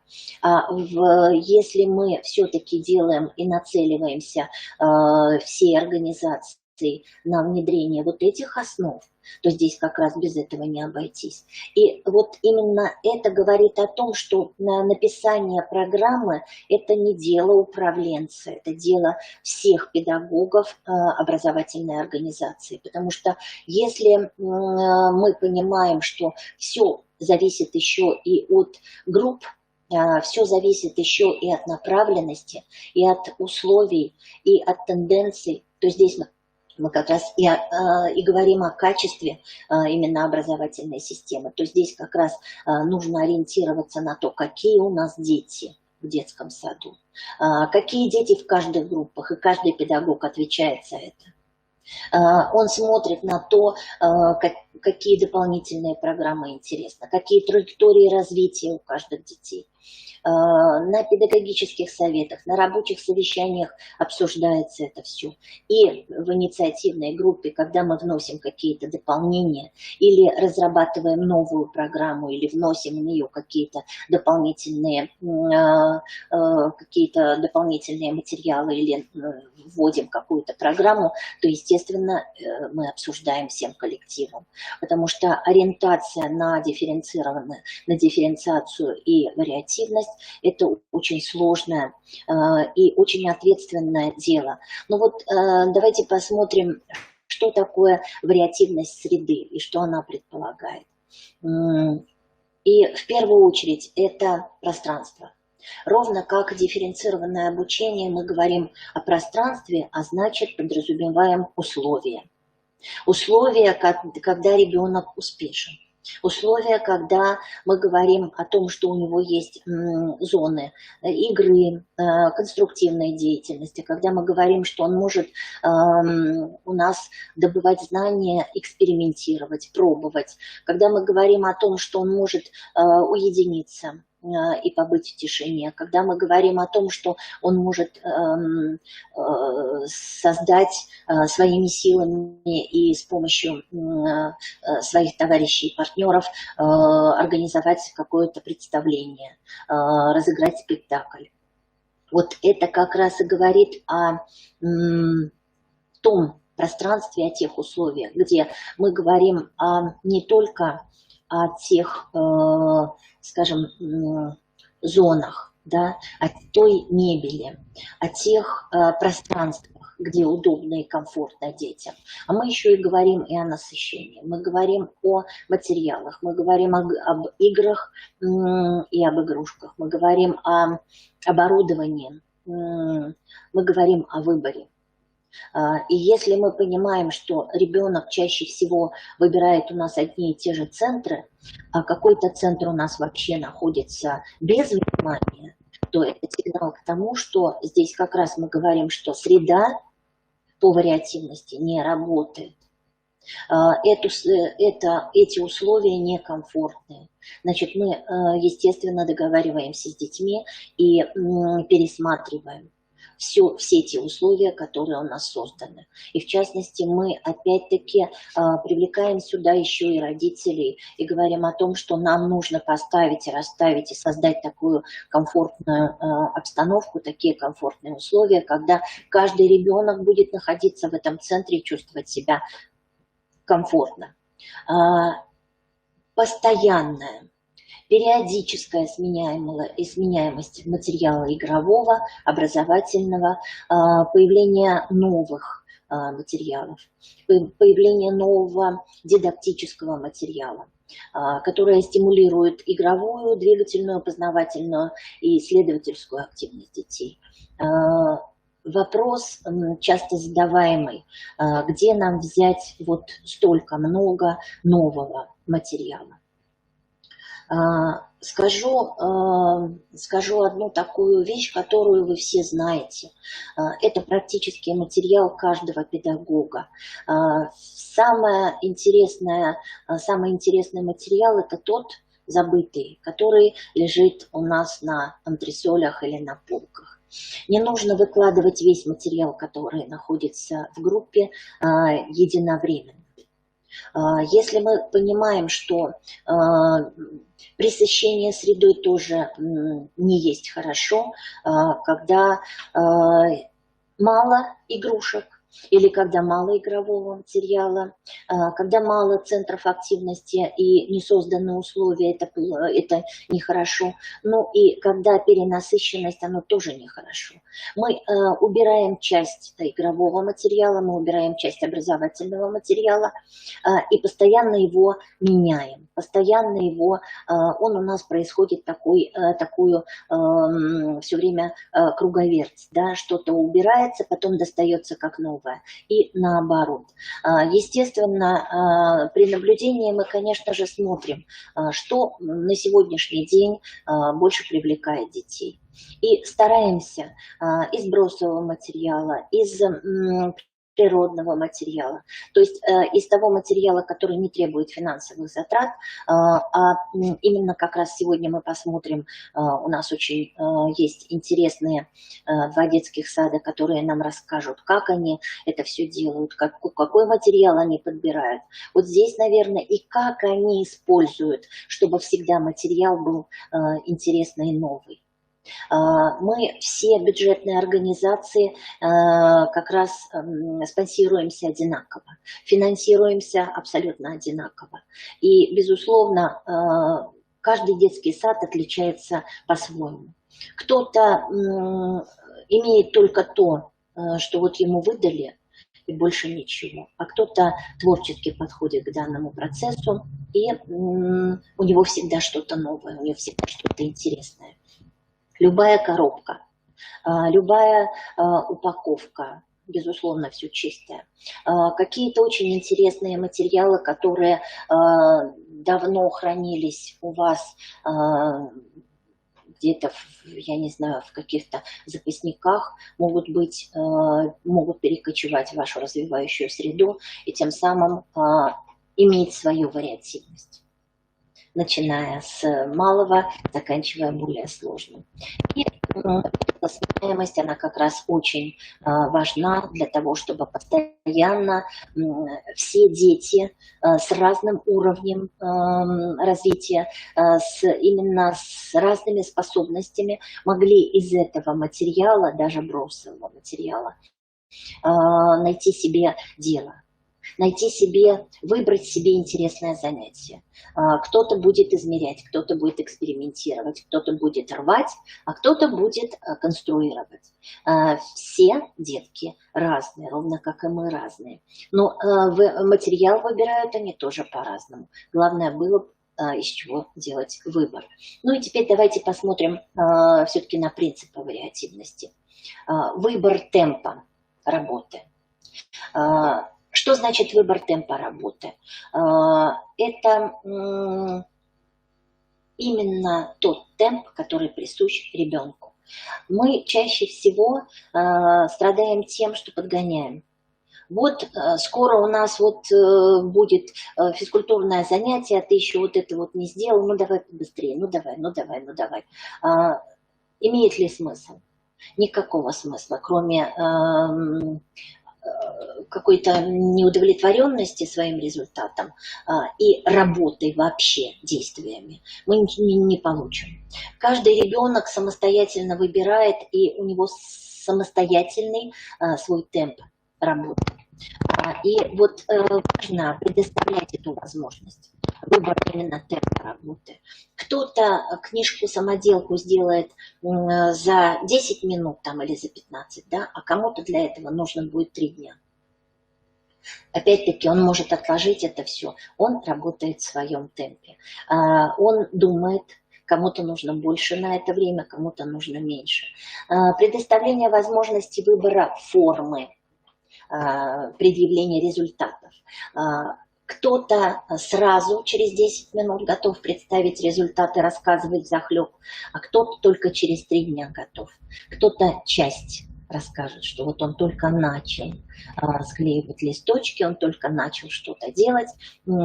Результат он может представить только в конце недели или через какое-то определенное время. Надо дать ему возможность выбора формы предъявления результатов. Не только темпа, но и именно презентации, предъявления того результата, что он сделал. Ну и предоставление возможности каждому ребенку уровня сложности выполнения задания. То, о чем мы с вами как раз вот сейчас и говорим. Кто-то может делать более сложные вещи, а кто-то еще на начальной ступени еще только подходит к этому мастерству. И здесь, конечно, когда мы говорим о рабочих листах или каких-то рабочих материалах, или даже о образовательной ситуации, которую мы можем приготовить для каких-то детей, мы должны понимать, что уровень сложности должен быть разным. И мы должны предоставить этот уровень сложности. И у ребенка всегда есть выбор.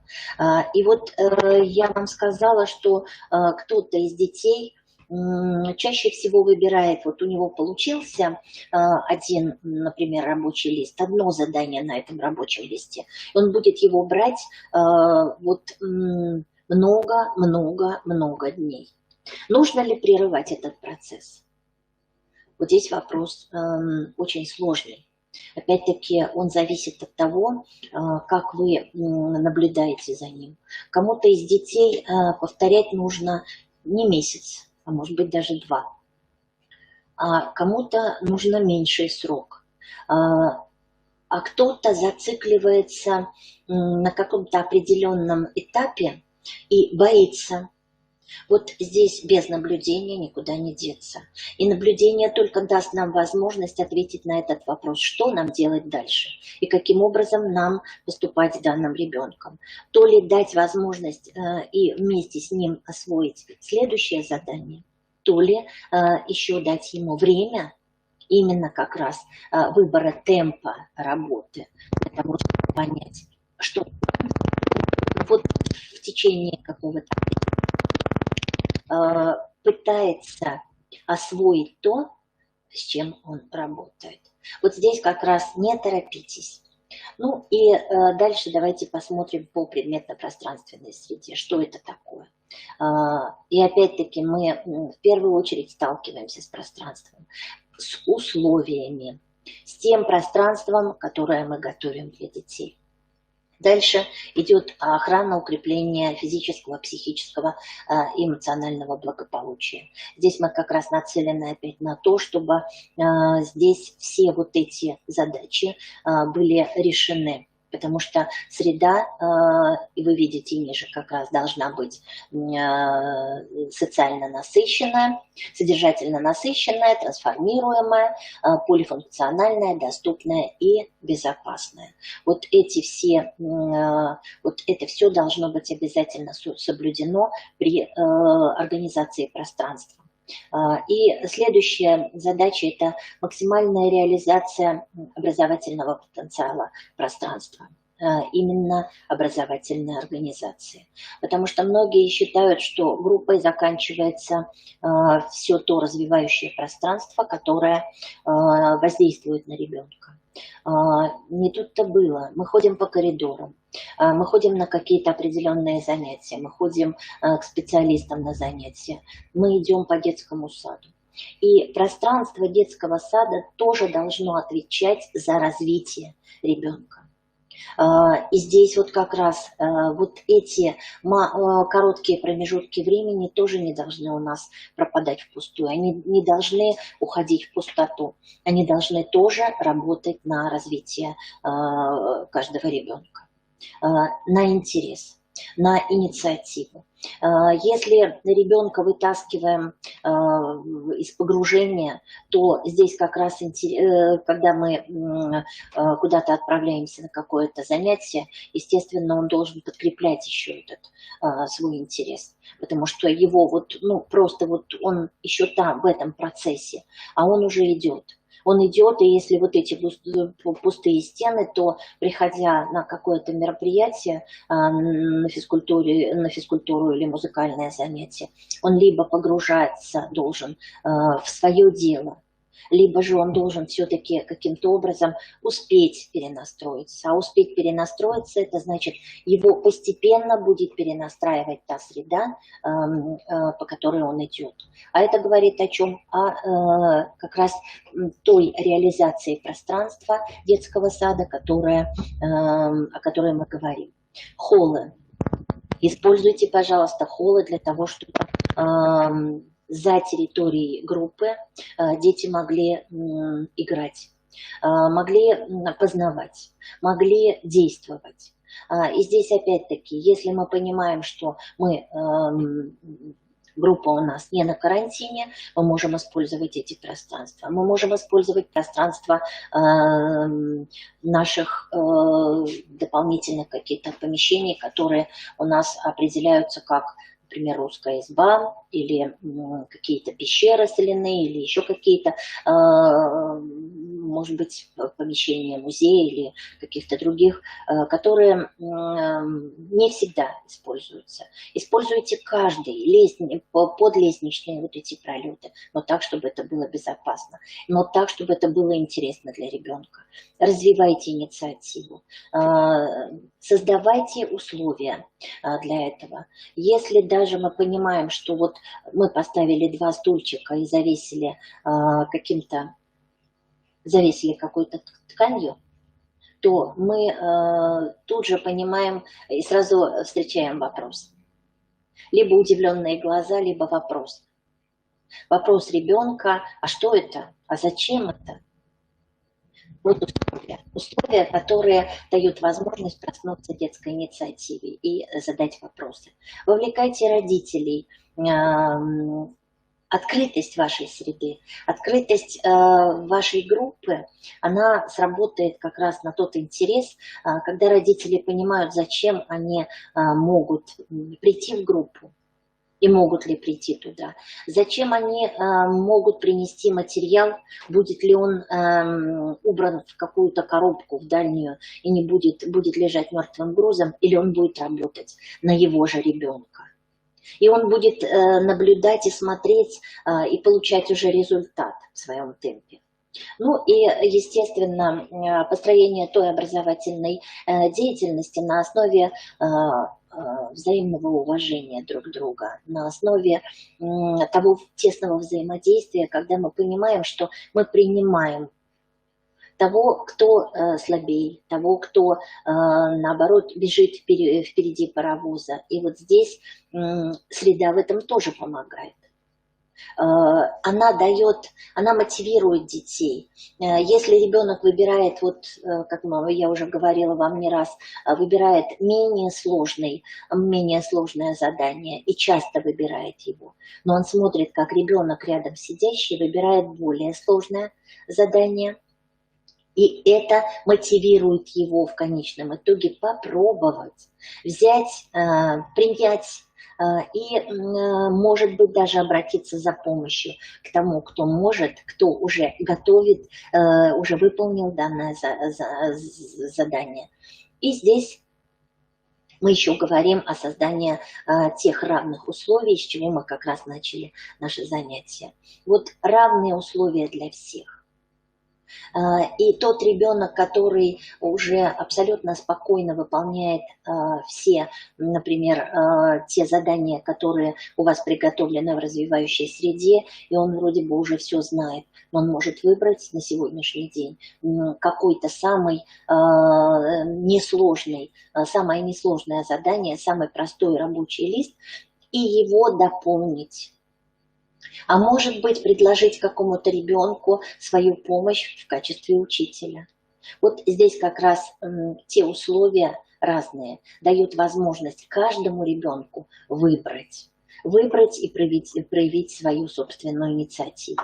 Наше дело с вами наблюдать. Наблюдать, и только наблюдение за каждым ребенком дает нам возможность на следующий день правильно, грамотно построить среду и внести тот материал, который необходим на сегодняшний день. Но об индивидуализации мы с вами настолько много говорили, что я даже на этот счет даже останавливаться не буду. Все образовательное пространство должно абсолютно все подчиниться организации этого пространства с учетом тех индивидуальных возможностей, способностей каждого ребенка.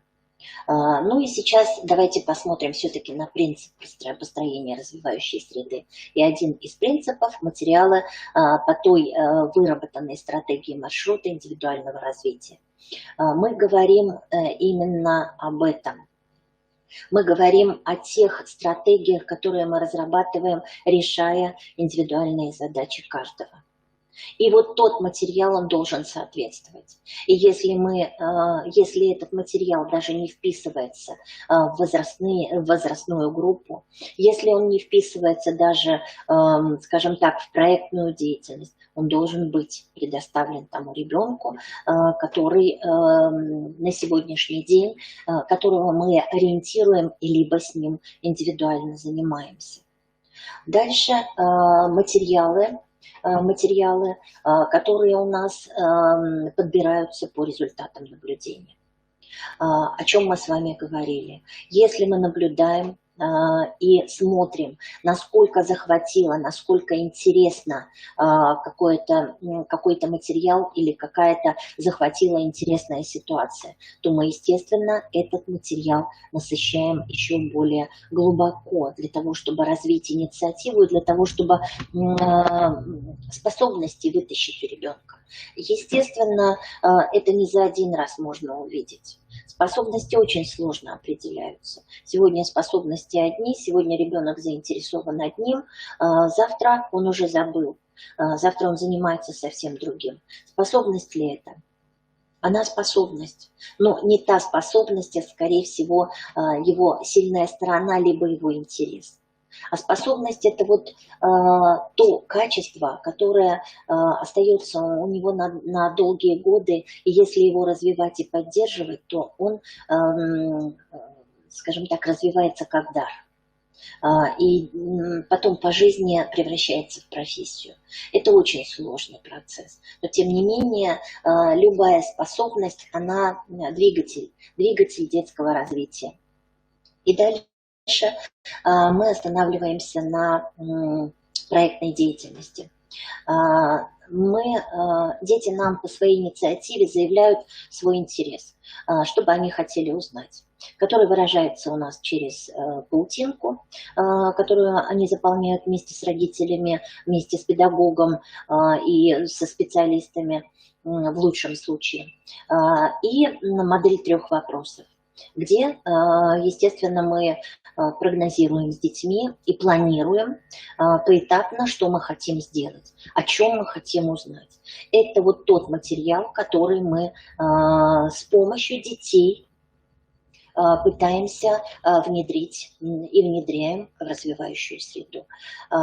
И вот когда все это совпадает, и когда мы на утреннем часе разговариваем о том, насколько интересно и насколько мы планируем на следующий день, и даем такое негласное домашнее задание поговорить, узнать, добыть какую-то информацию. И когда на следующий день дети приходят с новыми знаниями, то разворачивается новое действие.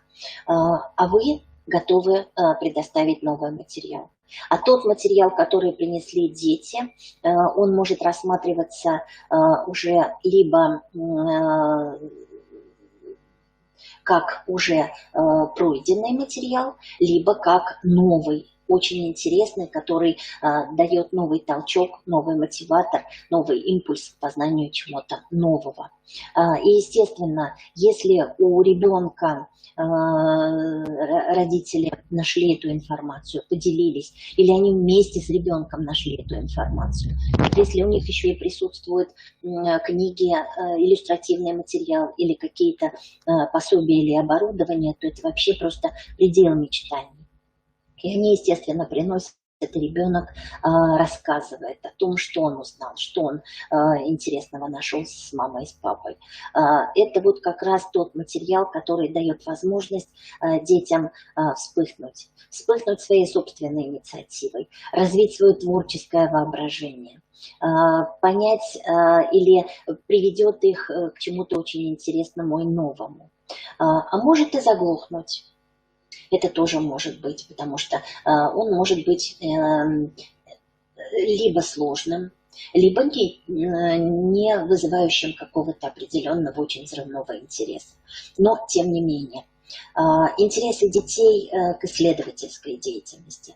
Ну вот здесь я не внесла, куда-то у меня выпала еще одна достаточно одна из важных задач – это материалы, которые мы насыщаем для развития детей по их возрастным особенностям, по возрастным нормам.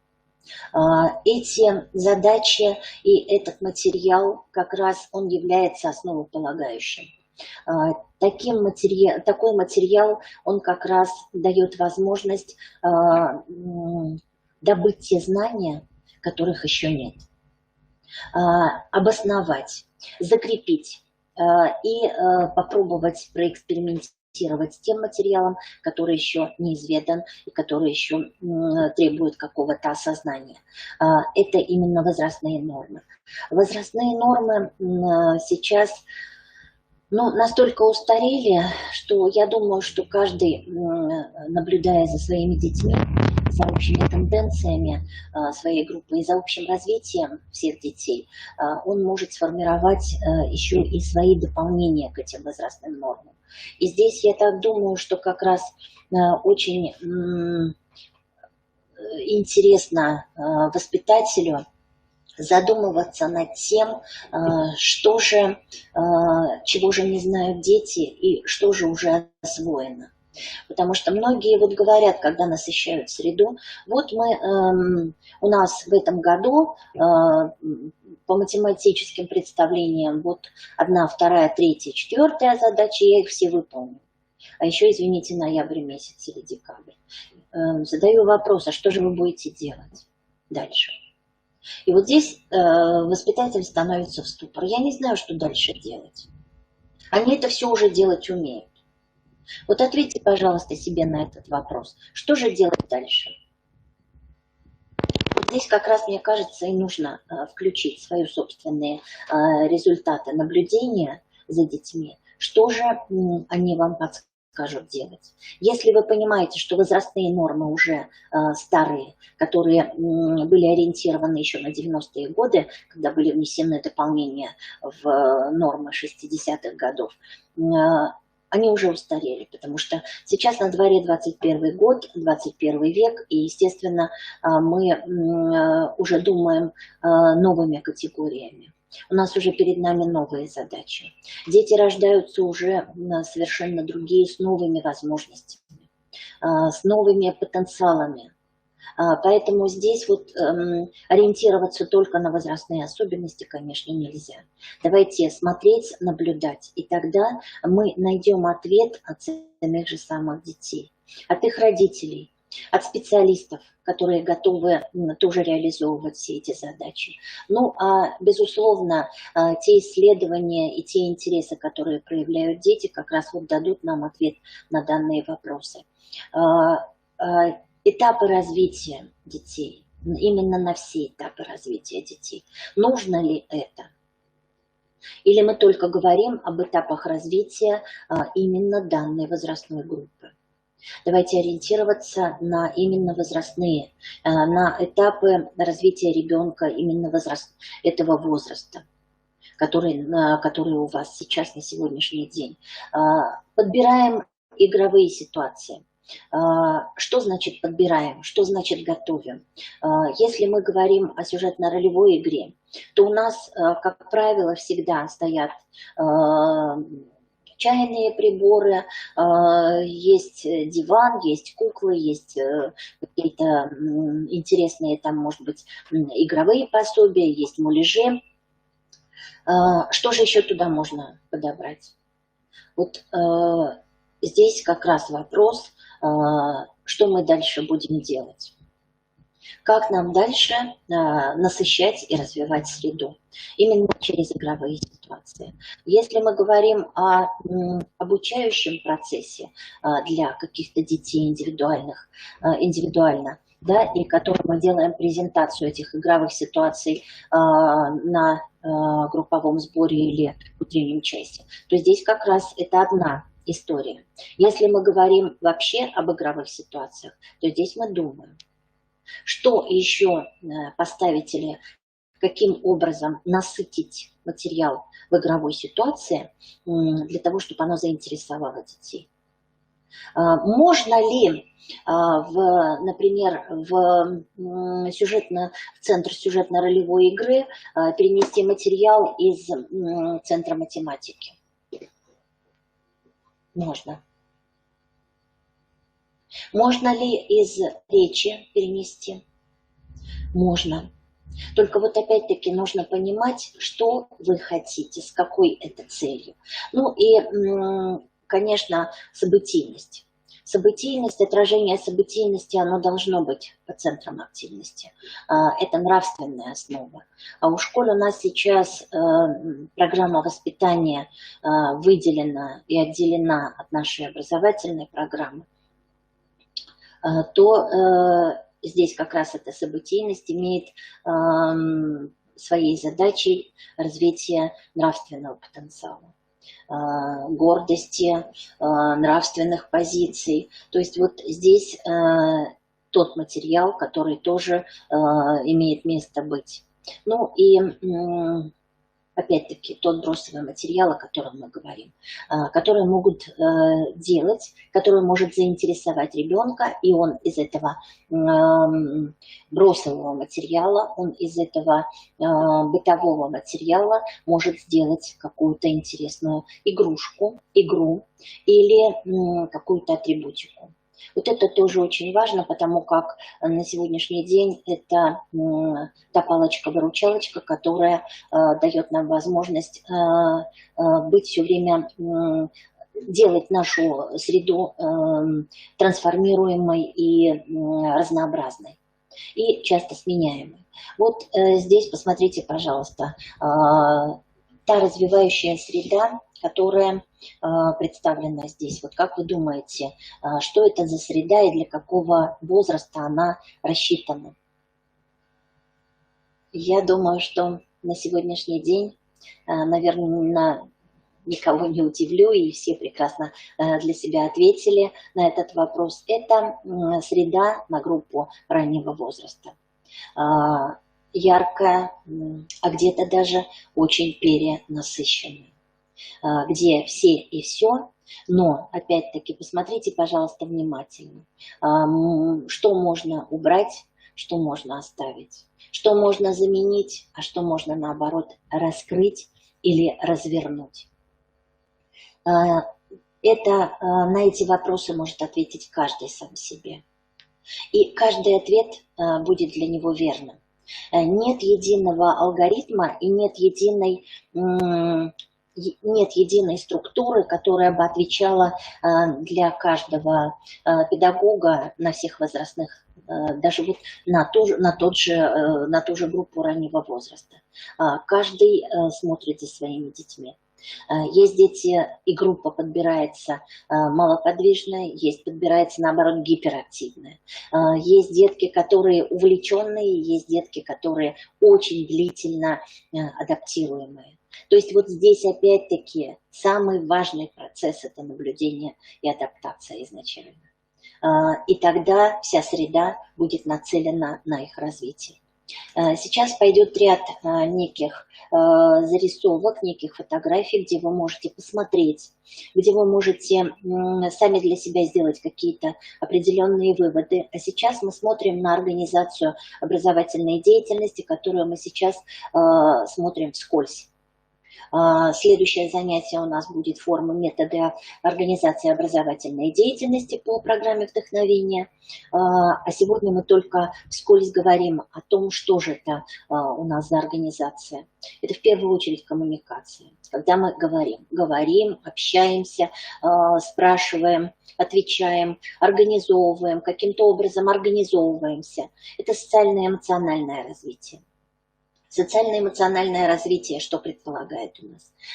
Вот как раз все те задачи, которые мы решаем в блоке именно той области, о которой сейчас идет речь. Познавательное развитие, которое предполагает своей целью Центр математики и развития речи, ну и, естественно, образование.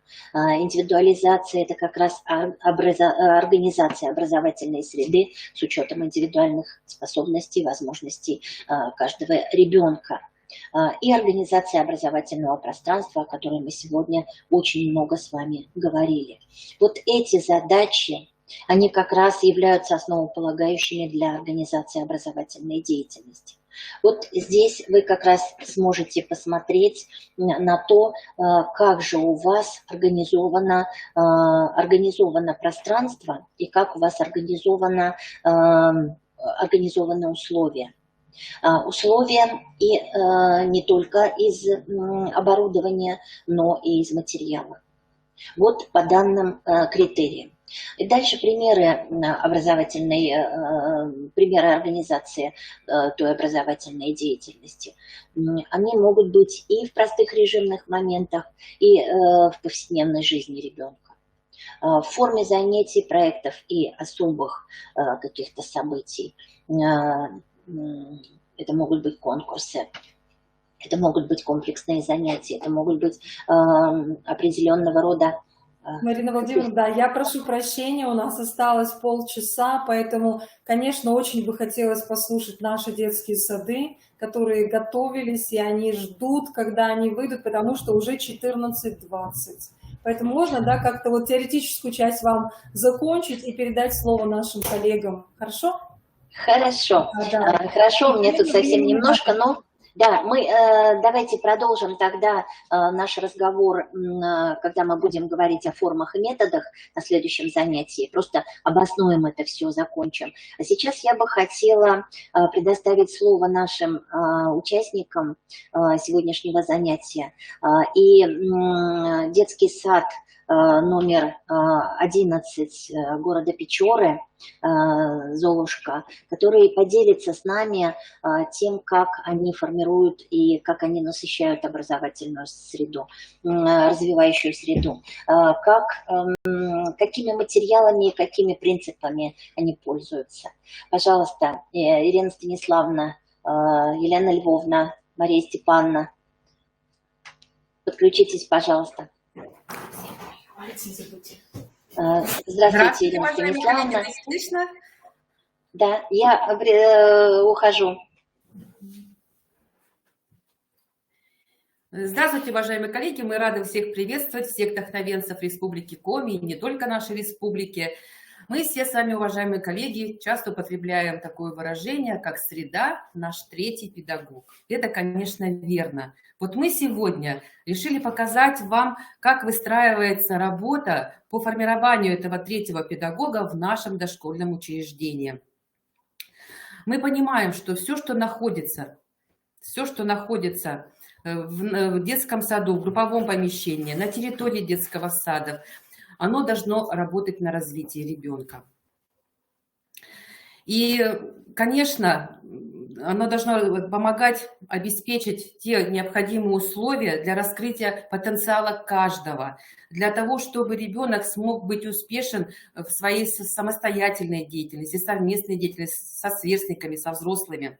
Вот чтобы запланировать свою работу, чтобы действовать не вслепую, чтобы наша среда заработала развивающая, конечно, мы стараемся учитывать те личностные особенности детей, наших воспитанников, их интересы, их предпочтения, их инициативу. А вот помогает нам в этом, увидев все эти инициативы и особенности наших воспитанников, именно метод педагогических наблюдений. Педагогические наблюдения мы ведем как за отдельными детьми, чтобы узнать об уровне развития каждого ребенка. Также мы ведем для того, чтобы проследить динамику развития детей. Мы наблюдаем за ходом режимных моментов.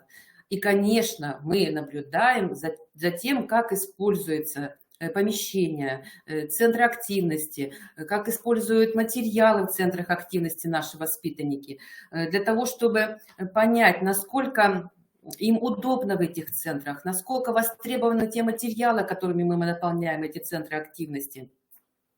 И как вообще происходит это взаимодействие детей в этих центрах активности при совместной и самостоятельной деятельности. И вот начиная с этого учебного года наши педагоги, наблюдая, стараются все это еще и зафиксировать. Причем зафиксировать это на бумажном носителе. Да? Это и листы наблюдения, это и журнал наблюдения, это различные стикеры, которые располагаются у них в групповом помещении и на доске нашей главной, да, и на различных стендах, которые у нас потом увешиваются в наших групповых помещениях и в раздевалках для родителей.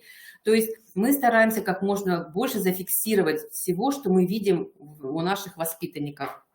И, конечно, проанализировав вот эти все увиденные наши наблюдения, да, мы стараемся потом это использовать в своей работе для того, чтобы определить, какие стимулы возможно использовать на данном этапе развития ребенка, какое педагогическое предложение заинтересует наших детей, какие материалы могут активизировать их мышление, воображение, их моторику, да, что будет способствовать развитию каждого. И вот при моделировании нашей развивающей среды мы, конечно, я уже сказала и буду это говорить неоднократно, что мы учитываем тот интерес и те потребности каждого ребенка. Мы стараемся учитывать и возрастные, индивидуальные особенности. Мы учитываем те образовательные предложения, с которыми выходят наши педагоги. И, конечно, идет отражение в развивающей среде, это проведение различных событий, проектов. И благодаря таким, значит, нашим моделям, как модели 3 вопросов, да, мы увидим, когда заполняется эта модель, мы по вопросу, что дети хотят узнать, мы уже понимаем, какими материалами мы можем наполнить наше пространство групповое, которое поможет потом детям узнать о том, что они хотели. И, конечно, паутинка, модель 3 вопросов, паутинка – это совместное планирование. То есть там дети тоже, когда прописывают свое желание, да, свои какие-то виды деятельности как в определенном центре, да, когда они уже предполагают, что там они хотят сделать, мы тоже видим, какой материал необходимо нам разместить в этом центре для того, чтобы дети получили тот продукт, то свое желание, чтобы они были успешны в этом. Вот мы это тоже понимаем благодаря вот этим моделям. И, конечно, хотелось бы сказать следующее, что наполняя вот по проектам, да, когда наши педагоги наполняют свои центры активности, большая идет роль, конечно, не только самого педагога, но и ребенка. И вот как у нас происходит насыщение центров активности по проектной деятельности, именно сегодня будут рассказывать наши педагоги. Это Новикова Елена Львовна и Попова Мария Степановна. И вот сейчас я хочу предоставить как раз слово Елене Львовне.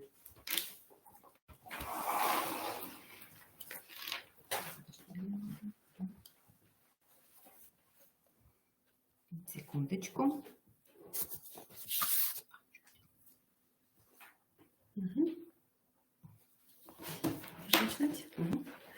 Добрый день, уважаемые коллеги. В этом учебном году я работаю с детьми старшего дошкольного возраста, и поэтому мы перешли на новую модель распорядка дня – план, дело, анализ.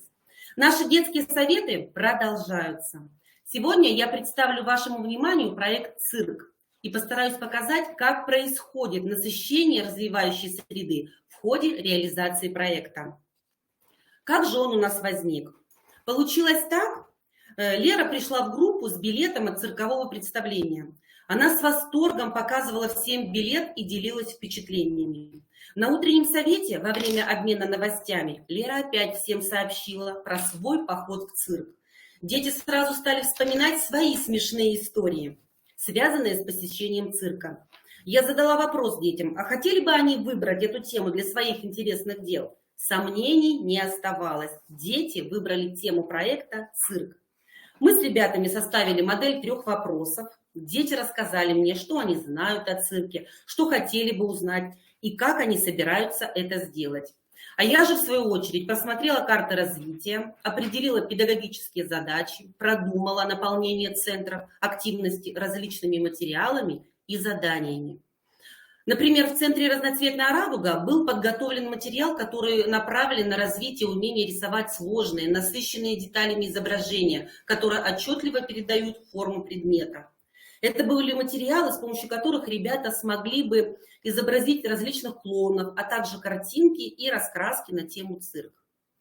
В центре «Веселая математика» я подготовила задания на развитие логического мышления, а также задания на ориентировку на листе бумаги и на определение пространственного положения предметов сверху, снизу, справа, слева и задания на развитие мелкой моторики.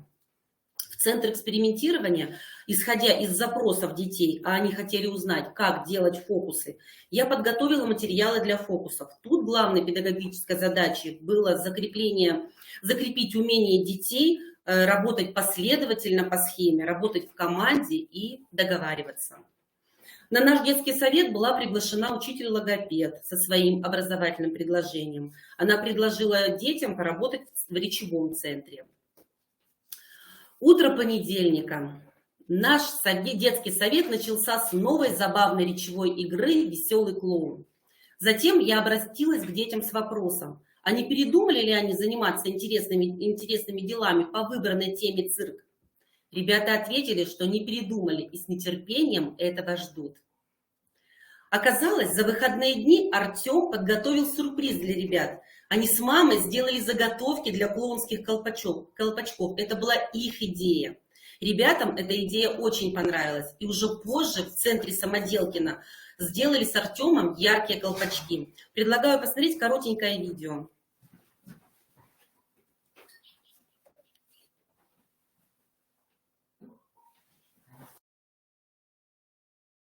Артемка что-то интересное приготовил для всех ребят. Артем, пожалуйста, выходи сюда и рассказывай. Можешь сесть вот. Садись на мое место, сюда, чтобы тебя все видели. Рассказывай. Я принес скрипы, чтобы показывать фокусы, принес подготовки колпаки. Чтобы сделать колпаки, я принес подготовку. И мы сделали их своими руками. Показывай, что в твоей волшебной коробочке. Кто же тебе помогал в подготовке? Мама. Мамочка, ну-ка рассказывай, что вы делали? Показывать всем ребятам, очень интересно. Такой колпак — это наша заготовка. Это ваша заготовка. Как? Вы его делали из чего? Вы его делали? Скажи, пожалуйста. Мы делали его из бумаги, потом из разрезания, потом вот из-за такой штуки, я не знаю, как. Материал называется интересно очень, да? Ну и куда же будет клоун надевать этот колпачок? На голову. Во время представления, да, нашего циркового? Ну-ка расскажи, что же у тебя там за заготовки такие интересные? Как вы делали? Рассказывай. Ребятки, слушаем. Вырезала вот такие заготовки, чтобы вот это попало в эту дырочку. Это как крепление какое-то, да, такое? Ты расскажешь обо всем ребятам сегодня? Да. Хорошо, и складывай пока в свою коробочку, складывай. Артемка, что?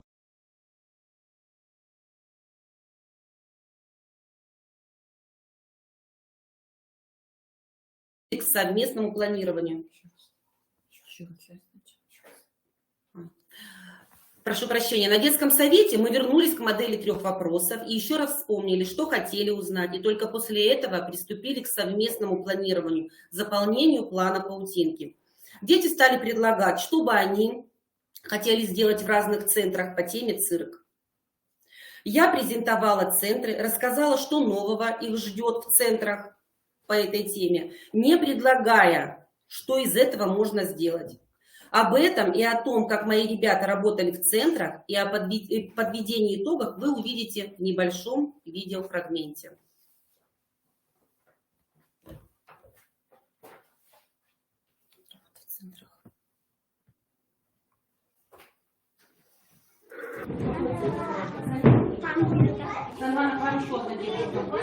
Сказали, здесь рисуют.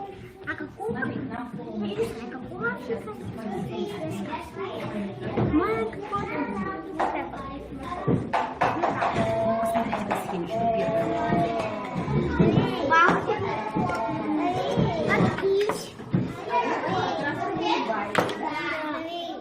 Какую воду? Я с вами. Забудет? Так, вот этот клоун говорит. А этот у нас гудит. Как гудит? Вытягиваем, вытягиваем, вытягиваем. А этот охает. Как мы охаем.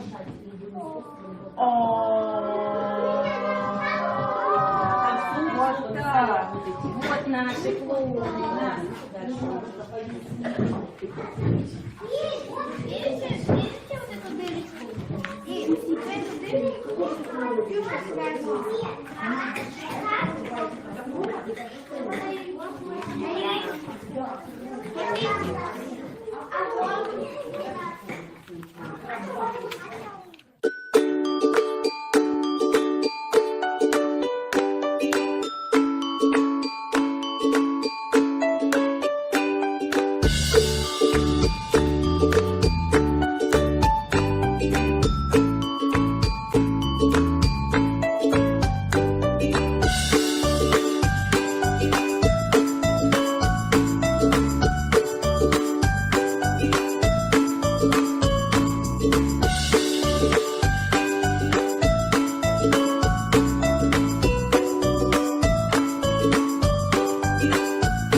Как вы уже увидели, поработав в центрах активности, ребята собрались на итоговый детский совет, где представили свои работы. Мы еще раз все обсудили, полюбовались работами, определились, кто и куда их разместит. Тут же появились новые идеи для пополнения паутинки. Дети захотели сделать флажки для цирковой арены, афишу, билеты и самим научиться делать мыльные пузыри. Я тоже внесла свое предложение. Например, дети захотели украсить флажками арену нашего цирка. Я предложила несколько вариантов изготовления флажков, использовав которые ребята смогли бы развить умение мысленно устанавливать связи между предметами и расположением их в определенной последовательности. Для реализации детских замыслов я подготовила необходимые материалы в центрах активности. На второй день веселая цирковая музыка созвала всех на утренний круг. Услышав такой позывной, ребята представили себя артистами цирка и даже пробовали жонглировать массажными мячиками. На детском совете ребята поделились информацией, которую подготовили с родителями. Это были ответы на волнующие детей вопросы, которые были записаны в модели 3 вопросов. Савелий рассказал, чем кормят животных в цирке. А Катя и Алиса рассказывали нам, почему арена цирка круглая. Затем мы перешли к паутинке. Дети сами определили, в каком центре они будут делать афишу, билеты, мыльные пузыри и флажки. И в заключение мы вам покажем фрагмент о том, чем ребята занимались в центрах активности. Данный проект еще проходит в нашей группе. Ребята готовятся к цирковому представлению для всех ребят нашего детского сада. Внимание на экран. Небольшой фрагментик.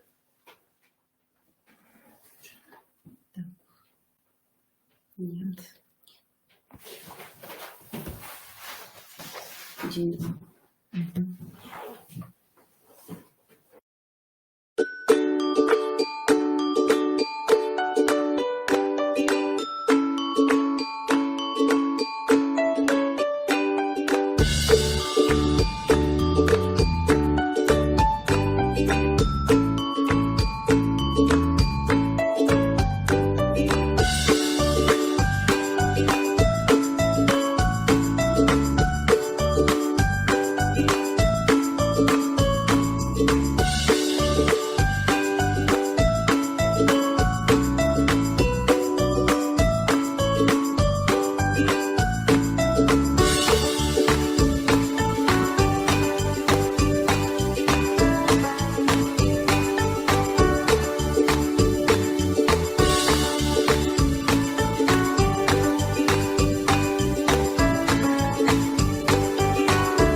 Уважаемые коллеги, вы сейчас увидели опыт работы Елены Львовны Новиковой, и я понимаю, что возникают уже какие-то, возможно, вопросы, но я предлагаю их обсудить чуть позже. Очень хочется, чтобы еще успел выступить наш педагог Мария Степановна, поэтому я передаю ей слово. Добрый день, уважаемые коллеги. У нас с Еленой Львовной параллель, тоже у меня старшая группа, и я хочу поделиться, как все проходит у нас. У нас прошло событие «День подарков». Дети изготовили очень много подарков для всех, для родителей, для друзей, даже для животных.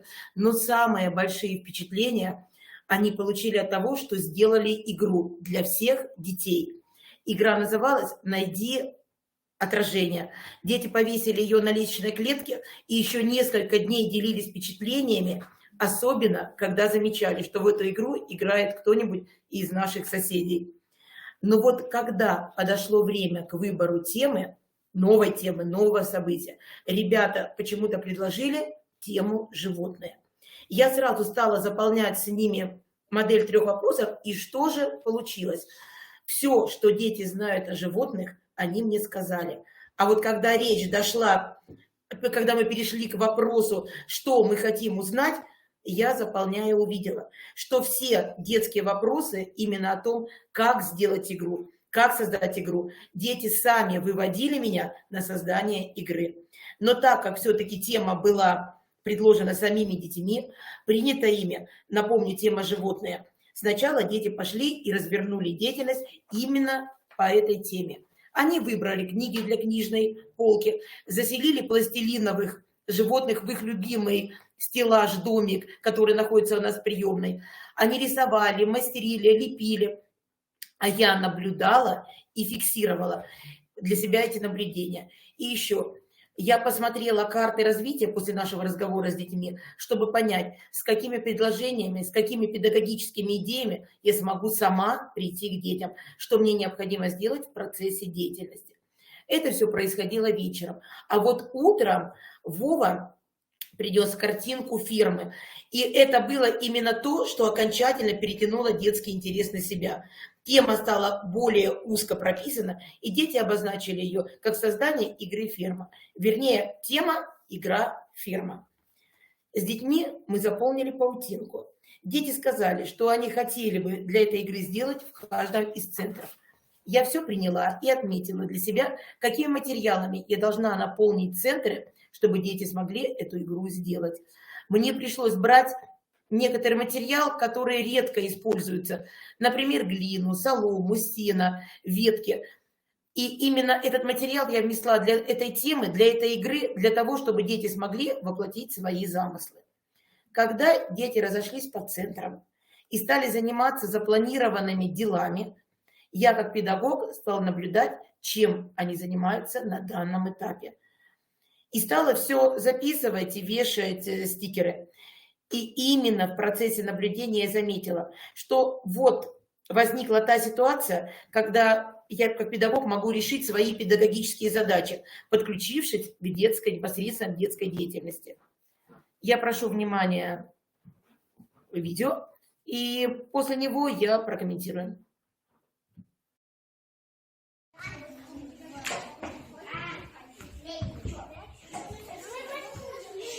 Там больше, а у нас же есть еще на подиуме. Пока ты приносишь, Вовик, иди сюда ко мне. Назови, пожалуйста, всех домашних животных, каких ты выбрала. Назови. Это кто? Собака. Это корова. За коровой маленький кто прячется? А это посмотри, вот эти две собаки, они одинаковые или нет? Нет. А как можно сказать тогда, вот этот маленький, это кто у собачки? Спасибо, посмотри еще, какие здания можешь найти. У собачки как зовут детеныша? Не кошка, щенок, да? Щенок. Вот это кто будет? Свинья, правильно. Вот тут в травке кто прячется на ферме? Кошка. А вот это кто? Собака. А Клим кого принес? Лошадь. А лошадь дикое или домашнее животное? Нет, я у Вовочку спрашиваю, ты иди еще, тебе еще требуют. Это дикое или домашнее животное? Домашнее. Мы можем на ферму поместить? Да. Все, молодец. Иди Климу помоги, еще нужно 2 домашних животных.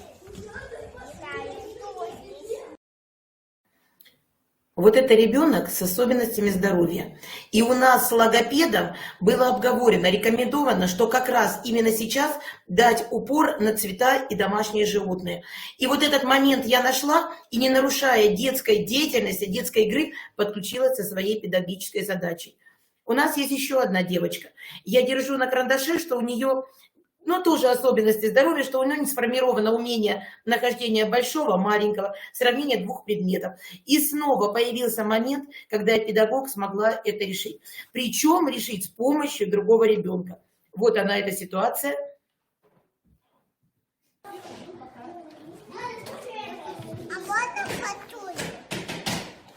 А ты иди проверь коробочку. Пойдем с тобой вместе, возьми собаку и проверим, сможет ли она жить на ферме, на которую вы придумали.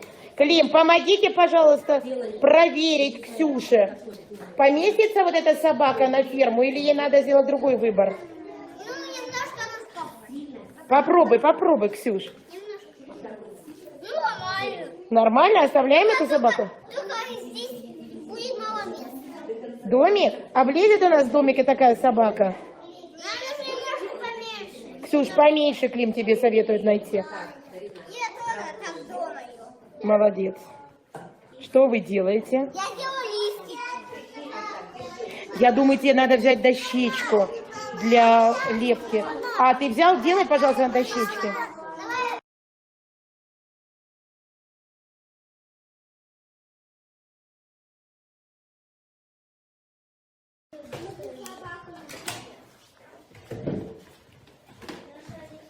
Не бери. Вот это не будет, а вот это может. А почему, Клим, почему ты считаешь, что этих не надо брать?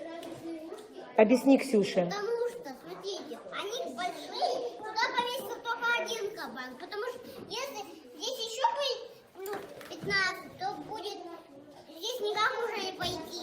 А, видишь, Ксюша, они хотят 15 животных. И Клим тебе объяснил. Ксюша, Ксюш, иди сюда. Клим, так посоветуй, Ксюше, что надо ей сделать? Вот такая, ей нужно находить и вот такие меньше, и немножко поменьше. Понятно, Ксюш? И синие. Либо вот такие, как синие, либо еще меньше. Вот это точно нужно, это точно не брать, потому что здесь ломано. Всё. Спасибо, Клим, большое. Спасибо за разъяснение. Или еще у нас была такая ситуация. Одна из девочек пошла в центр творчества. Я постоянно наблюдаю и вижу, что этот ребенок всегда выбирает творчество. А мне, как педагогу, исходя из наблюдений и из карт развития, надо было с ней тоже порешать определенные математические задачи. Я подошла к ребенку, она в этот момент делала домик из трубочек, и мы смогли синтегрировать со своей деятельностью и провести математические, педагогические задачи. Тут закрепление геометрических форм, счет, сравнение больше-меньше, определение признака назначения и количества, и даже использование измерительных инструментов. Какой же итог этого дня? У детей получилась ферма, получилась игра-макет, где можно играть объемными игрушками. Но дети создали макет и на этом не остановились.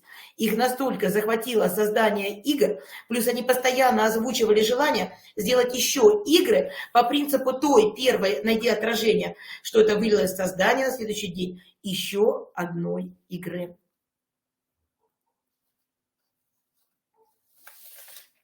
И уже эта игра у них получилась плоскостной. Обратите внимание, игра очень универсальна, так как при ее создании дети использовали материалы дидактических заданий, причем даже уже использованы.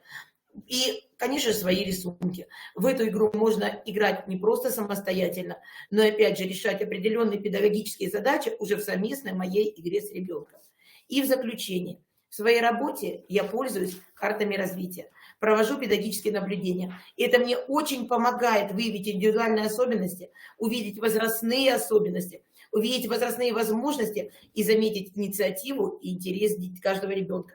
А у детей моих в планах много всего интересного, ведь продукты их деятельности выливаются в продукт, который востребован, который они используют в дальнейших своих делах. Спасибо за внимание. Уважаемые коллеги, хочу обратить ваше внимание на то, что представленный опыт наших педагогов – это только первые шаги по технологии план-генеаланализ и детский совет. А представленный опыт еще раз доказывает то, что у каждого педагога свой педагогический путь, у каждого педагога свои находки, свои предпочтения, пути решения педагогических задач и, конечно, свое формирование развивающей предметно-пространственной среды. На этом мы с вами хотим попрощаться. Всего доброго. До свидания. До новых встреч.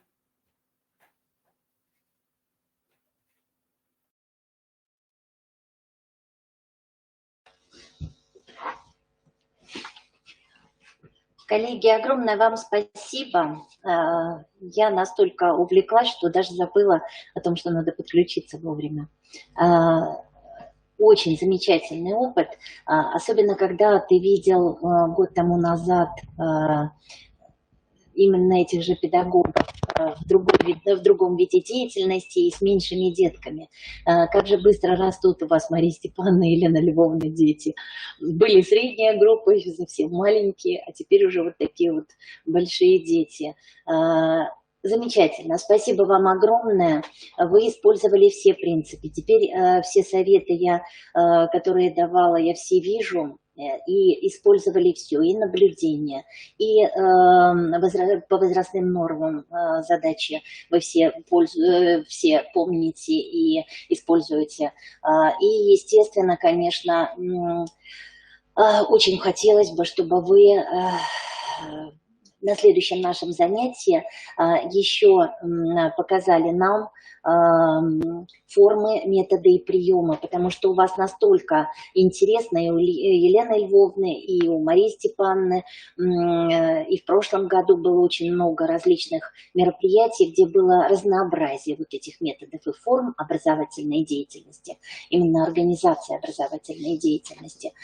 И я помню тот незабываемый у Елены Львовны дворец с выведенными коммуникациями до самого туалета. Вот это, конечно, та инициатива и тот интерес и та необходимость, которая оказалась у детей, вот это вот завораживает. Настолько интересно и насколько они вот все-таки могут это все придумать. Самое важное, чтобы вы понимали, какой материал подготовить. Вот как сделать так, чтобы у детей не возникало недостатка, необходимости при развитии своих интересов. И я считаю, что вот вы на сегодняшний день вот все задачи вы реализовали. Спасибо вам огромное. У нас не осталось практически нисколько. Мы сейчас с вами будем заканчивать наше занятие. На следующее занятие я бы очень хотела, чтобы вы по возможности 20-й детский сад Усинска, 12-й сад Воркуты тоже присоединились к нам с формами, методами и приемами организации образовательной деятельности. Вот очень интересно. И вот, наверное, здесь вы как раз заметили, как каждые педагоги идут своим путем.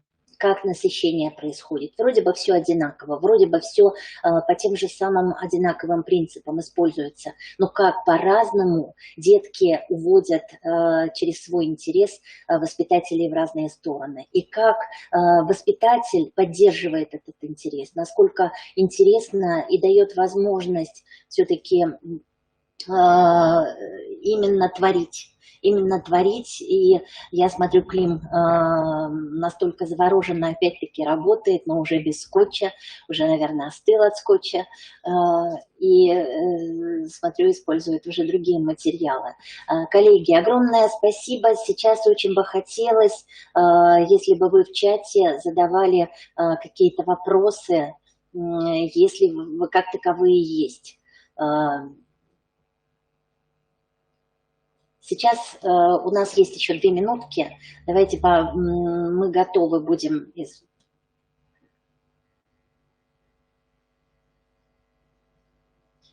Вот опять-таки не вижу вопросов. Пока.